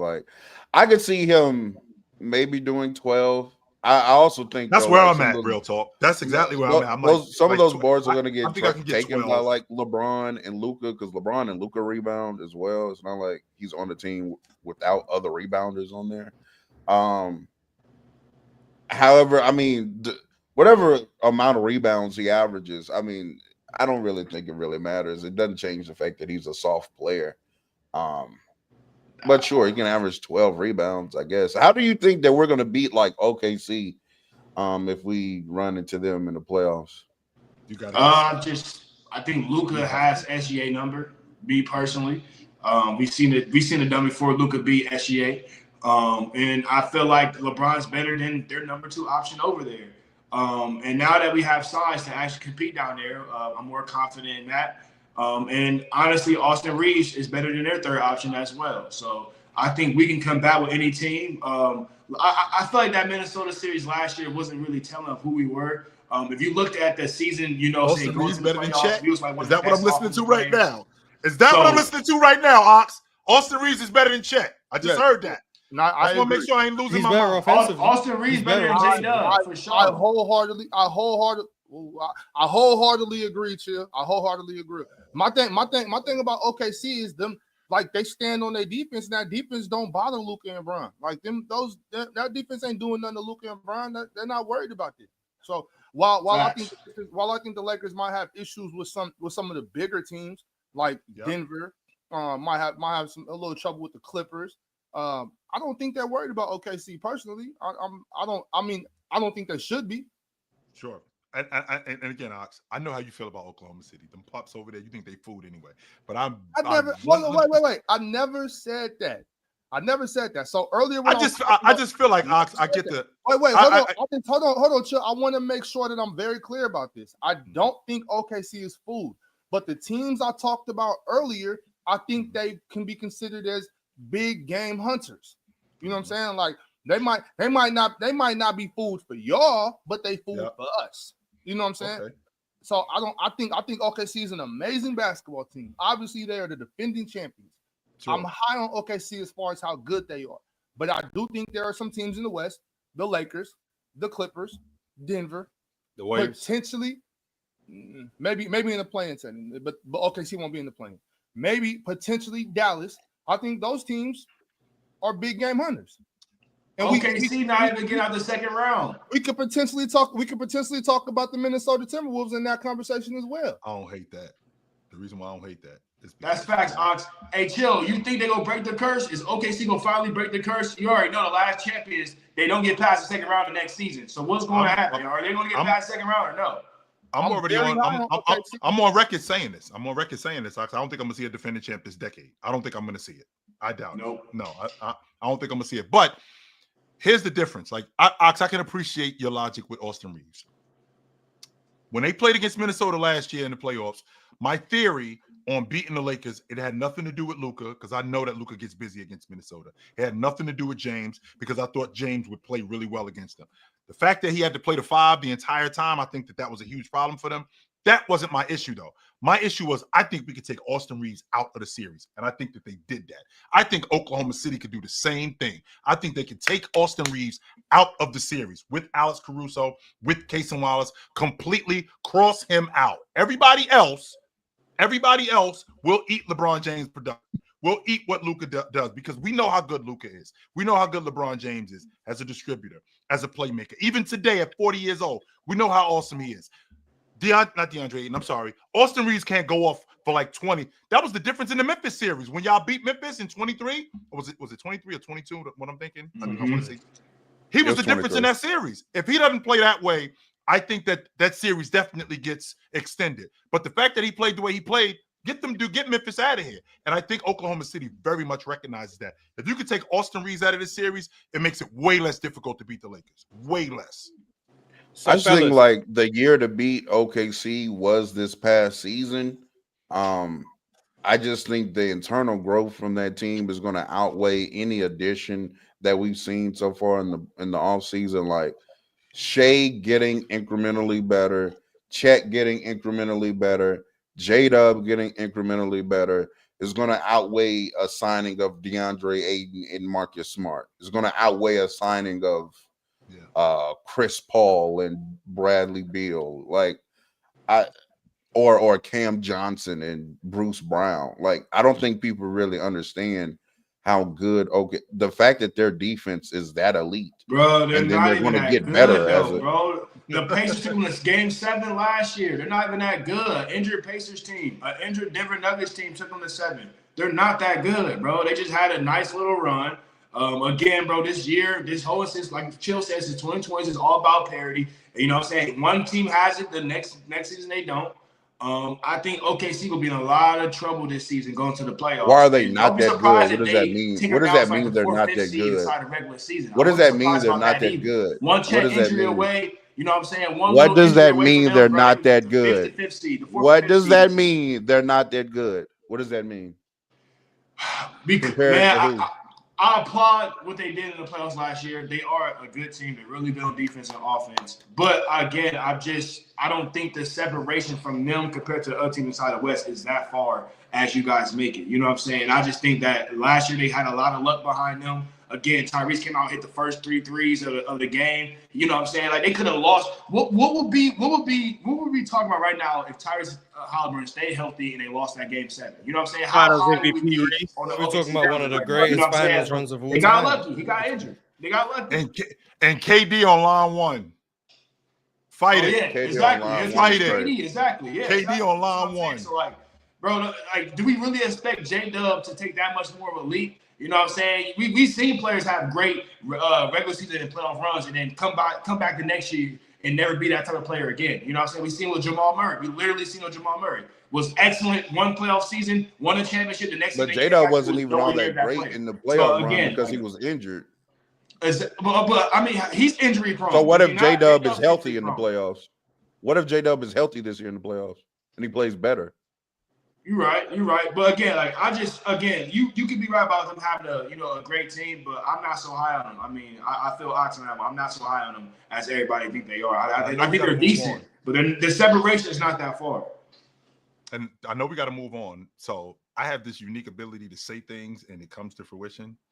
I don't think that there's going to be another champion, a back-to-back champion this decade.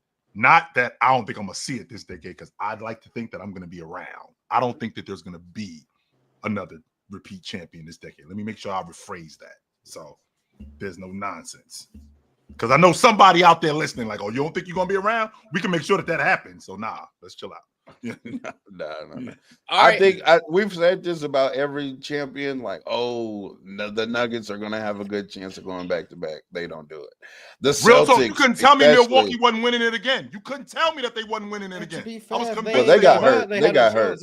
But if they ain't get hurt, they had a chance. If the Celtics ain't get demoralized by injuries, maybe they had a chance. I don't know.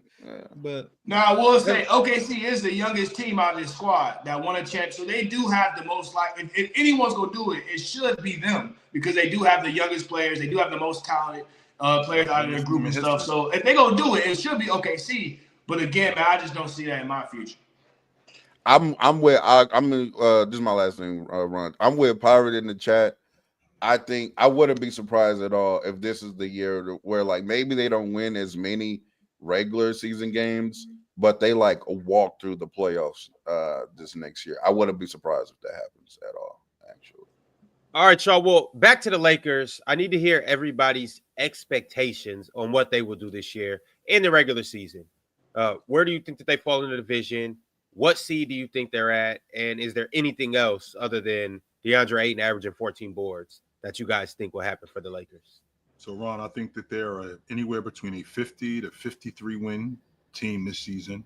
I think that they are a Western Conference Finals team at best. I'm not sure if James is going to hold up the entire time. And if he does, I think it's going to be really difficult considering how much they're going to lean on him at his age. I think Luka is going to play at an MVP level. I think they're the best team in the Pacific Division. And I will stand on that part. I think they're the fifth. I think I got them as the 5th seed. I got again Oklahoma City, Denver, Houston, Dallas, them. Mars, expectations on the Lakers? I think that'll be 3 through 6 seed again, same thing as the Clippers. And it'll be between them and the Clippers for the best team in the division. I don't know who I think will be better. Depends on availability. How much does LeBron play? How much do the old guys on the Clippers play? I don't know. It's all going to come down to that in the regular season. Mm-hmm. Playoff setting, them, the Warriors, and the Clippers all have probably a conference final ceiling to me. With the Clippers being the one I'd be the least surprised if they went to the finals. Big Ox, as much as you hate the Laker media cartel, can you find it in yourself to tell the truth on what you think will and choose those words real carefully because them Vans is outside, Swat. Them Vans is outside, Ox. Just so we clear. I'm in LA right now. I ain't worried about them. I ain't worried about them black trucks or them Vans.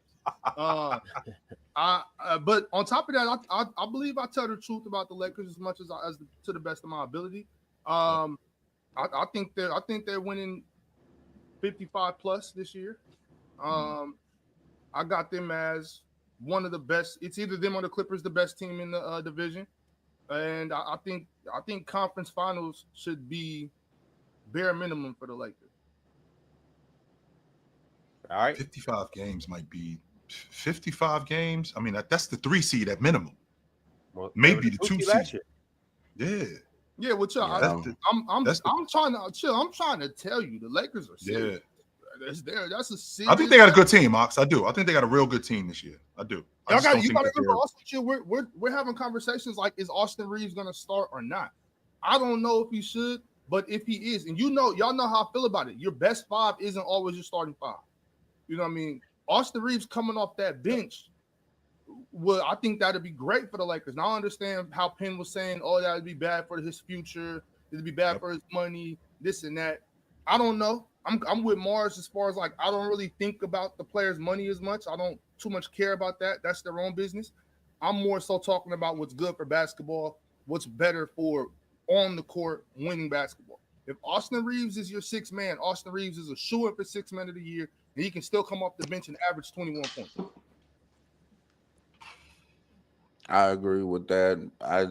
I guess y'all are just much higher on this Lakers roster than I am right now because I'm not. You said what? So you're not a real Lakers fan now? No, I'm a real Lakers fan, but But Ron, see, this is the thing. This is the thing. This how real talk. This dude right here, right? This is why we boxing when I see him. Ron, just because I don't think my girl is the most beautiful girl in the world, don't think she's still awesome. And real talk thinks that the Lakers is awesome. Just because he don't think they winning the NBA championship with the roster that they got right now, relax. Yeah, Ron, I don't sit here and be delusional about my team and then act like I wasn't delusional after they lose, unlike some people. Real talk, just stay on that side, bro. That's all you got to do. Stay on that side.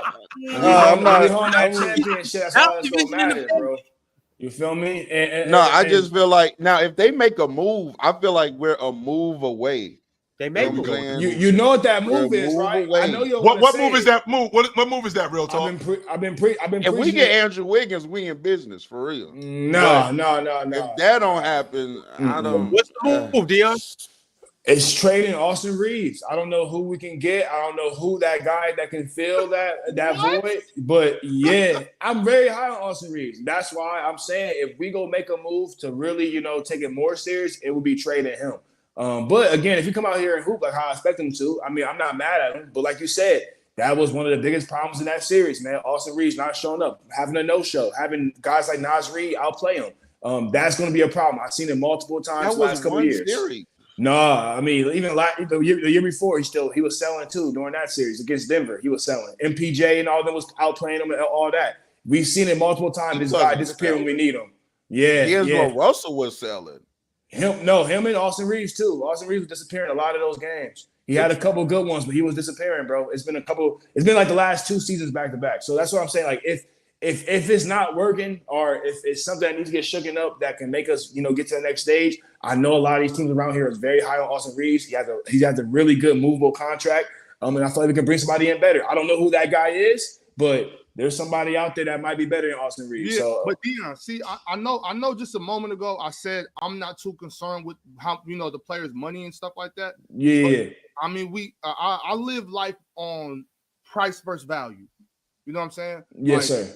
And not Andrew, I'm sorry. Austin Reeves' value outweighs his price significantly. Absolutely. So if you trade him, it's like, what do I get for this type of value? You know what I'm saying? We'll probably have to add some draft picks as well to that deal or something, to even out the playing field. But again, that's another reason why you have to add picks. Something to even out with the contract. You know what I'm saying? We make the contract work. It just depends on who we're getting. I don't know who it is. Like what I'm saying? Player. That's what I'm saying. A very good player that somebody needs. About going and getting like a Tyler Hero?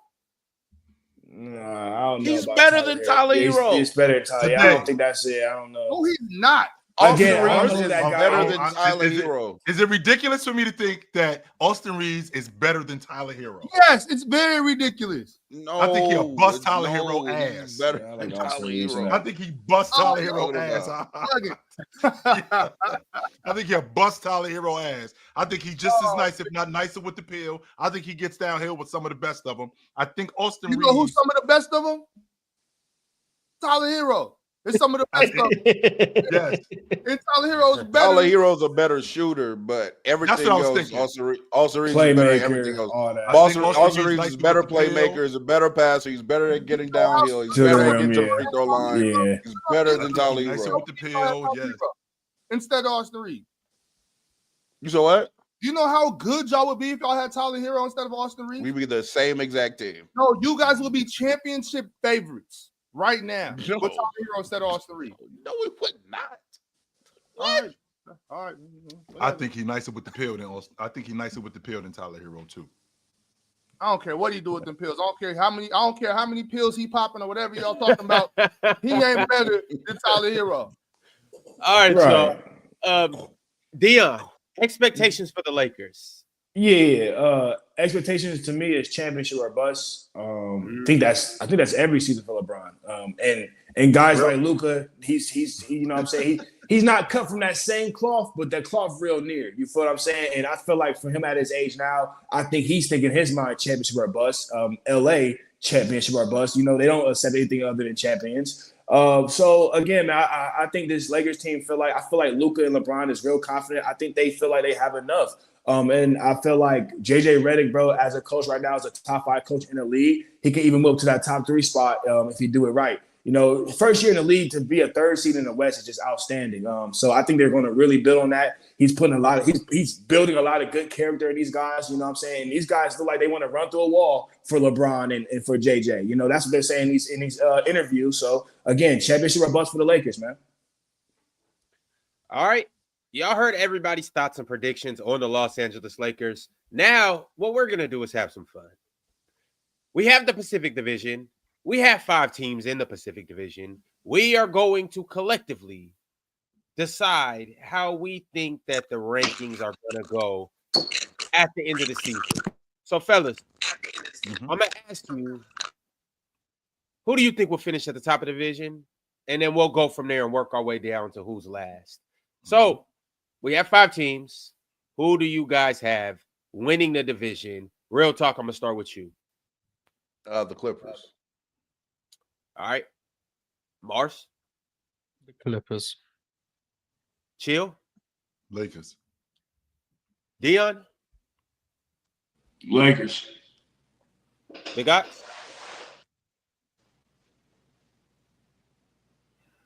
Lakers. So we have the Lakers winning the division. Next, with the Lakers off the board, real talk, who you rocking with? I'm just peeping what Ox has been doing this offseason. He's trying to trick you. He's trying to trick you, real talk. The Clippers got good, and all of a sudden he's a Luka fan trying to push Luka. I see what you're doing now, buddy. He's setting you up with the left. He is. Yeah. I see what you're doing. Wait a second, bro. I see what you're doing. I need y'all to understand something about me. I do not come up here to politic, campaign, and push basketball narratives. The only time I have done that was the 2023 season when I thought that we were going to the conference championship. That's the only time I did that, and I did that every single day to the best of my ability. With that being said, that's never my stilo. I'm looking at the basketball game, and you just did it when y'all got DeMar DeRozan. You said y'all was going to the West Finals. I wasn't up here every day pushing the agenda. I thought Mike Brown was going to let us keep running our offense. Once I seen he wasn't going to do that, chill, I backed all the way off of that. But as far as this basketball, even if I'm right or I'm wrong, I'm just trying to say what I'm seeing. I see when this happened with Luka Doncic, and I seen his mentality change. I seen it with my own 2 eyes. I'm like, Luka Doncic is losing weight, playing defense. That's all it takes for me. I said years ago, if Luka start defense, buckle down on that end, he could easily be one of my favorite types of players. I think he can do that. I got him winning MVP. Y'all got Marcus Smart. Y'all got DeAndre Ayton, a guy that I'm super high on. I'm super high on DeAndre Ayton. I also know Kawhi Leonard is going to play 40 games. I know Luka Doncic. I know LeBron's going to play unless he's hurt. You know what I'm saying? So I'm like, that's why it took me so long. Who am I going to go with? The Clippers or the Lakers? I think the Lakers are actually going to compete. I think the Lakers are going to try to win basketball games. I think the Clippers are going to do some load managing. I'm not saying they're way better than the Clippers. You're not answering real talk question. He didn't ask me a question. He said he tried to call me out doing the narrative thing. That's something that real talk and Swiper they do to each other. I don't do that. I try to stay out of that. I think the Lakers are bare. I think the Lakers might be 2 or 3 games better than the Clippers. I don't think it's going to be very far at all. I just answered I answered your question. I think that they're going to win the division barely. There's no agenda here. The last thing I want to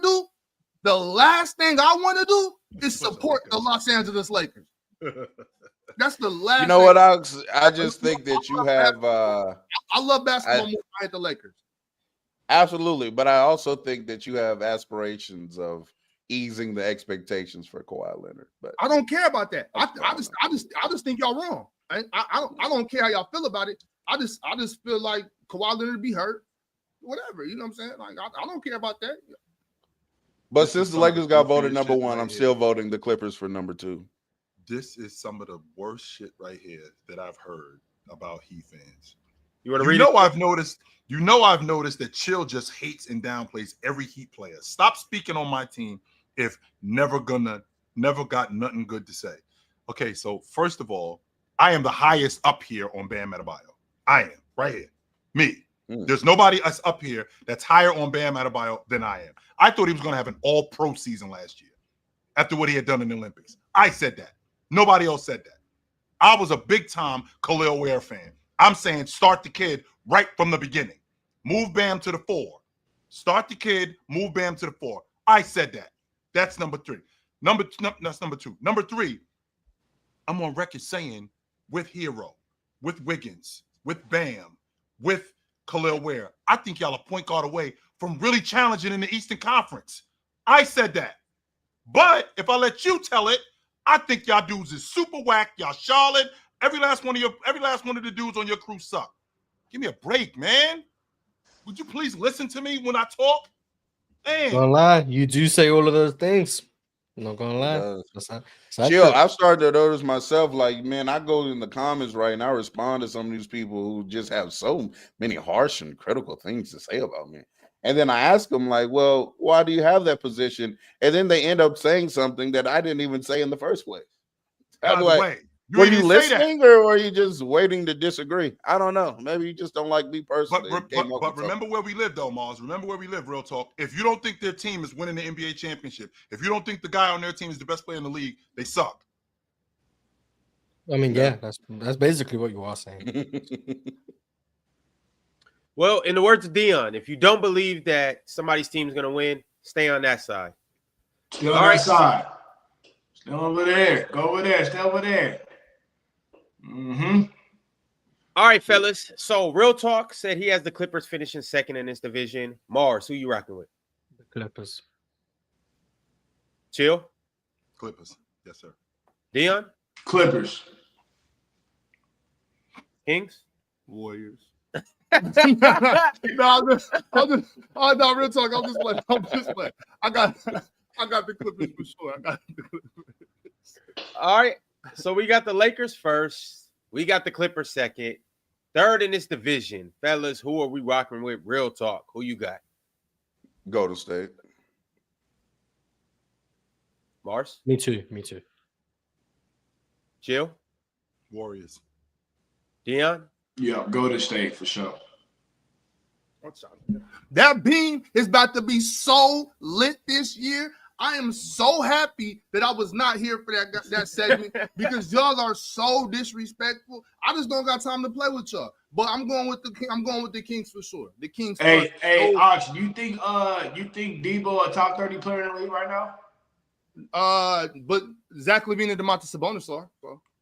Where do you have Debo at? Somewhere between 35 and 50. Okay. So they got like 3 top 50 players. Okay.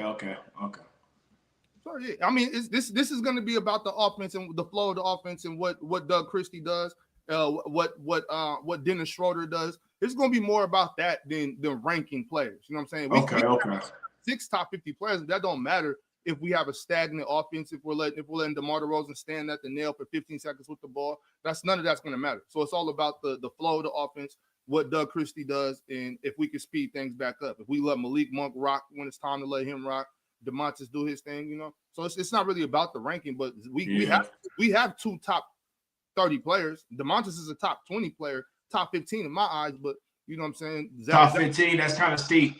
That's okay. We don't got to get into that. Zach LaVine, he's a top 25 player. You're lucky we didn't get to that part because you would have felt some major disrespect for me as far as the Domantas Sabonis. I understand. Y'all just don't know ball. That's okay. But no, he's nice. We're definitely going to be better. We're going to win more games than the Warriors this year. I got him as like a 25 win team, 25 to 30 wins. Yo, get him up out of here, man. One of y'all cars get broken into? What's going on over there? Oh, Dion, I hope it was yours. All right. So we got the Lakers, Clippers, Warriors in that order in the Pacific Division. Now there's a battle for last between the Suns and the Kings. So, fellas, who do you got between the Suns and the Kings? Real talk. Who you got? I got the Suns finishing 4th in the division. So, got the Kings last. Mars? I have the Kings in 4th. Chill. Sacramento. Dion? I got the Suns. No way. Oh, so we got 2-2 tie. Yep. No, what? They got a tiebreaker right there. 2 Suns, 2 Kings. You can't vote in this because you're too biased. So go ahead. It's on you. Obviously, I got it. All right. Ron, who you got? I got the Suns. Bias. Okay, 3-3 tie. Okay. We got to go to the chat. We do got to go. It's only right that for the last pick that we do go to the chat. So now he gets a vote. Facts. Only right, chat, right? Oh man, I hate this dictatorship. Ron, Ox, I'm telling you, he right there. You can swing on him right now. He right there. You could just hold him. That's all I'm asking you to do. When I see you, just hold him. I got you. I would never do that on camera, chill. Okay, that's fine. We'll wait till the cameras is off. I'll be seeing you sooner than expected. Okay, we're gonna find out very soon. And chill, when you do, I will hold and you do the tenderizing. This section right here. Ron, we roughing you up, Ron. Hey, Mark, we even get you a couple licks in. Mark's gonna be protected. He's gonna be beat. Roughing Ron. No, I won't. No, I won't. I'll just spectate. We roughing Ron up. All right. Well, in the meantime, y'all rough up that like button and y'all go rough up this poll. Who's gonna finish with a better record this season? The Suns or the Kings? Remember, after you vote, to like the video. And while you guys are doing that, this is a good time for me to shout out all of our Hall of Famers. You've been seeing them in the chat, but in case you haven't, I want to shout out Brett Bovia. I want to shout out R. Wade or Rez. I want to shout out Football Breakdown. I want to shout out my man Skeet Nielsen. Small Boxes, Kingster, Teddy Hart, Rob Deere, Vale, Bulletproof, Cheese, Joe Breezy, Worldwide Mace Television, and Multi Kenny. Salute to all the GOATs. Salute to all the Hall of Famers. And salute to everybody that has aspirations to become Hall of Famers. But you're just not good enough. But keep trying. One day you may be inducted into the Hall of Fame. Also, too, we have some super chats. So while you guys are voting on that poll, let's go ahead and read a couple of these. The first one I have is from Jonathan Frazier. Jonathan said, I can't believe I'm saying this, but welcome back, Ron. Ox was real shaky to end the week. You still stink, but your atrocious hosting was missed. Salute. I was what? Damn, you couldn't close the game, James? That's crazy. That's crazy. James Harden, right? That's the James you. Whatever James you want to put there. Whatever James. Okay. Game. Okay. All right. Shout out to DP Jolly. DP became a YouTube member. If you're not a YouTube member yet, come over here, regardless of whether you're on Twitter or on Facebook, or if you're on YouTube but you're not following us on Twitter, TikTok, Instagram, Facebook, go ahead and do all those things as well. Yo, before I do anything else, Dion, where can the people follow you at or find you? Oh, yeah, man. Dion from Ohio on TikTok, bro. Dion from Ohio on TikTok. We'll be posting more content season coming up. So, yeah, you guys can find me there. It's literally my name, Dion from Ohio on TikTok. Appreciate it. Nap and Trey. You know what time it is. I'll just be talking shit. Nap and Trey said, Swiper, don't act nonchalant. We know you hype following Sunday. I think the Is that Broncos NFL won. reference? Yeah. NFL reference. I thought they were saying Swiper was hype following Sunday because he got a chance to fly back to Atlanta and get with his best friend, Cake. But shout out to everybody that likes Cake out. Just remember that, Ron. Number one in the NFC. Just put that on your mind. Put that in your tea this morning. And who's number one in the NFC? Who you think, Ron? Yeah. The 49ers. Shout out back yeah. Unlimited Z said Giannis is leading the league in scoring. Book it. His usage going to be insane. Yeah, Giannis better than Jokic. We all know that. I mean, that's pretty much, pretty obvious. I mean, they pretty much settle the same on offense. Jokic scores more than Giannis scored more than Jokic. Jokic has not the same on offense. Holy shit! I'm losing my mind. No, they not. Yeah, it's not that far off. No, they are not. It's really not, bro. Chill, you were saying this like Yeah, you was on 15 this months side. ago. So it's nice to see And Yeah, that. I was not wild far as hell off, when bro. I said that. Did I not jump off that train? I was wild as hell when I said that. I want did you jump to on that train. listen when Football Breakdown keeps it real about Jokic and the I was fact that wild as hell when I said that. those stats are inflated. They make him do everything when he don't need to. Like there's a bunch of players that you can just throw on a team and be like, okay, you do this, and you do this. Like he's a great basketball player. Don't get me wrong, but the stats, the analytics, everything is just inflated by the team. It's inflated. Giannis passing from last year went up. So this year, I think he's gonna take another step. So like, I feel like don't be surprised if Giannis averaged like 33 and 8, bro. Like that's not out of his possibility. 33, 11 and 8. What y'all gonna say then? Huh?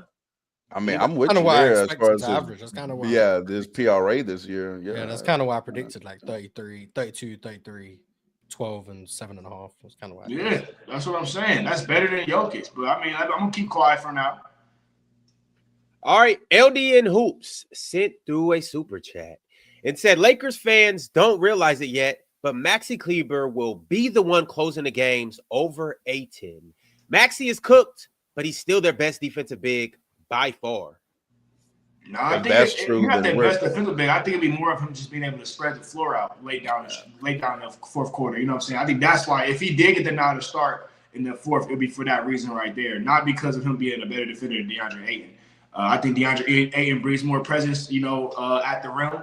And I think he's a better rebounder, you know what I'm saying? But Max Kleber, he can slide his feet a little bit better. I'll give him that. But it'd be more of his shooting ability, down the stretch of why he'd be on the floor over DeAndre Ayton, for sure. All right, we got another members chat from Stacks Different Timing or Stacks Timing Difference. Switch it up. Shout out my man Stacks. Stacks has been a member for 20 months and said Cat is not, I repeat, Cat is not better than the captain. WTF. Ask Cat himself. He has more talent, okay. But he is not better at getting the most out of his abilities.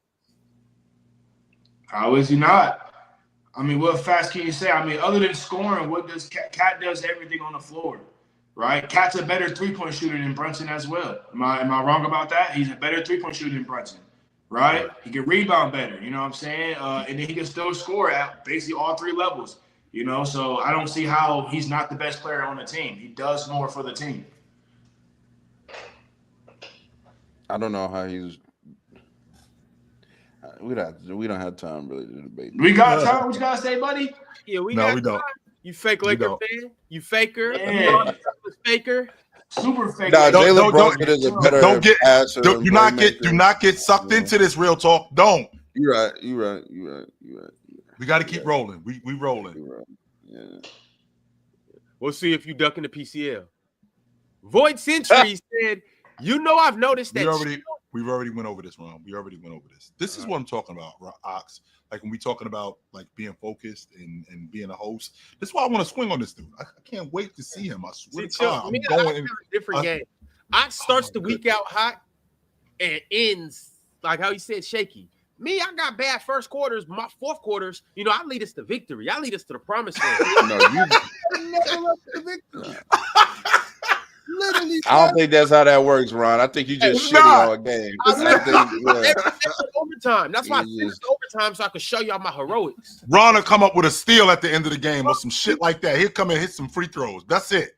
Ron, you're like Russell Westbrook. We win in spite of you. I don't know.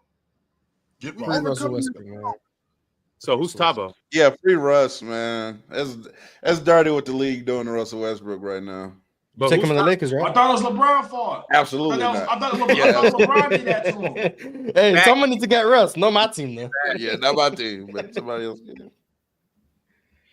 All right, y'all. MTHJ301 said Bam and Jaime for Rui, Austin, and Vandy. Y'all see this happening? No. Bam Adebayo? Hell yeah, let's do it. But in a hypothetical world, if it does happen, what does that look like? It looks nice for the Lakers. I'm not even too mad at this one on the screen right now, really. Of course, yeah. Wiggins, Jovic, and Khalil. Ooh. You know. Oh, so you are ready to give up on Shit, for that package? I mean, it depends on what we get back. You know. Oh my God, he's just trying to ransack the Heat. Wiggins, Okay. Norman Powell. That's what it sounded like. What That's what it sounded like to me.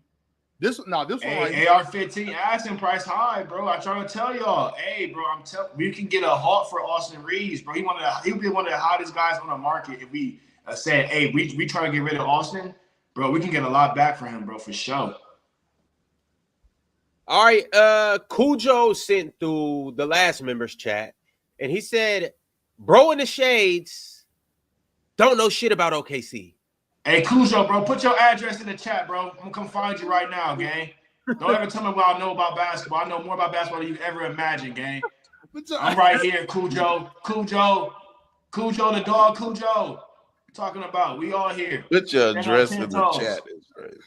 Drop your low. You ain't no real Drop dog. your logo. Drop it. Location now. Immediately. All right, y'all. Before we get up out of here, the chat has spoken on the poll, and it looks like 63% of you guys are saying that the Phoenix Suns will indeed be better than the Sacramento Beams. So that's that. Now, our order is for the Pacific Division, prediction-wise, is the Los Angeles Lakers will finish first. Second will be the Los Angeles Clippers. Third will be the Golden State Warriors. Fourth will be the Phoenix Suns. And fifth will be the Sacramento Beams. There you have it, y'all. All right, it has been real. It has been fun. Fellas, you got anything to say on the way out? Later. Christmas. Chill, lock in, bro. Lock in Friday. You know what time it is. I'll be ready. No doubt. We prepare our squad ready. You know what I'm saying? So we ready for Friday, man. I kept it real mellow today because I got something for y'all Friday. So make sure y'all tune into that. PCL Season 3 is here. So make sure y'all ready for that. Let's get it. I'm out. Peace. Hey, Dion. Later. I was going to say to Dion, I appreciate him for not bringing a dominant mic today. He let y'all actually get busy. See? And that's something that LeBron would actually do. You know, take a step back and let somebody else score 25, 30. Shout out I'm Dion. convinced the PCL ain't never happening. We've pushed it back, 2, 3, 4 times now? I'll be, you know, when it happens, I'll be here, though, ready to win, but you know, I don't know what's going to happen. You doubting us? Put your address. Well, in case you are doubting whether the PCL will happen or not, I can tell you one thing that's going to happen, Mars. We'll be around for Throwback Thursday, so you guys make sure to pull up. You know the place, playback. You know the time, 7 p.m. Eastern, and you know where we'll be on Thursday. You just don't know which game we're going to watch. But we'll see y'all there. In the meantime, click the link in the bio like you guys like to do. Scan the QR code. We'll catch you tomorrow, same place, same time. Different crew, but still the same good time. We'll catch y'all.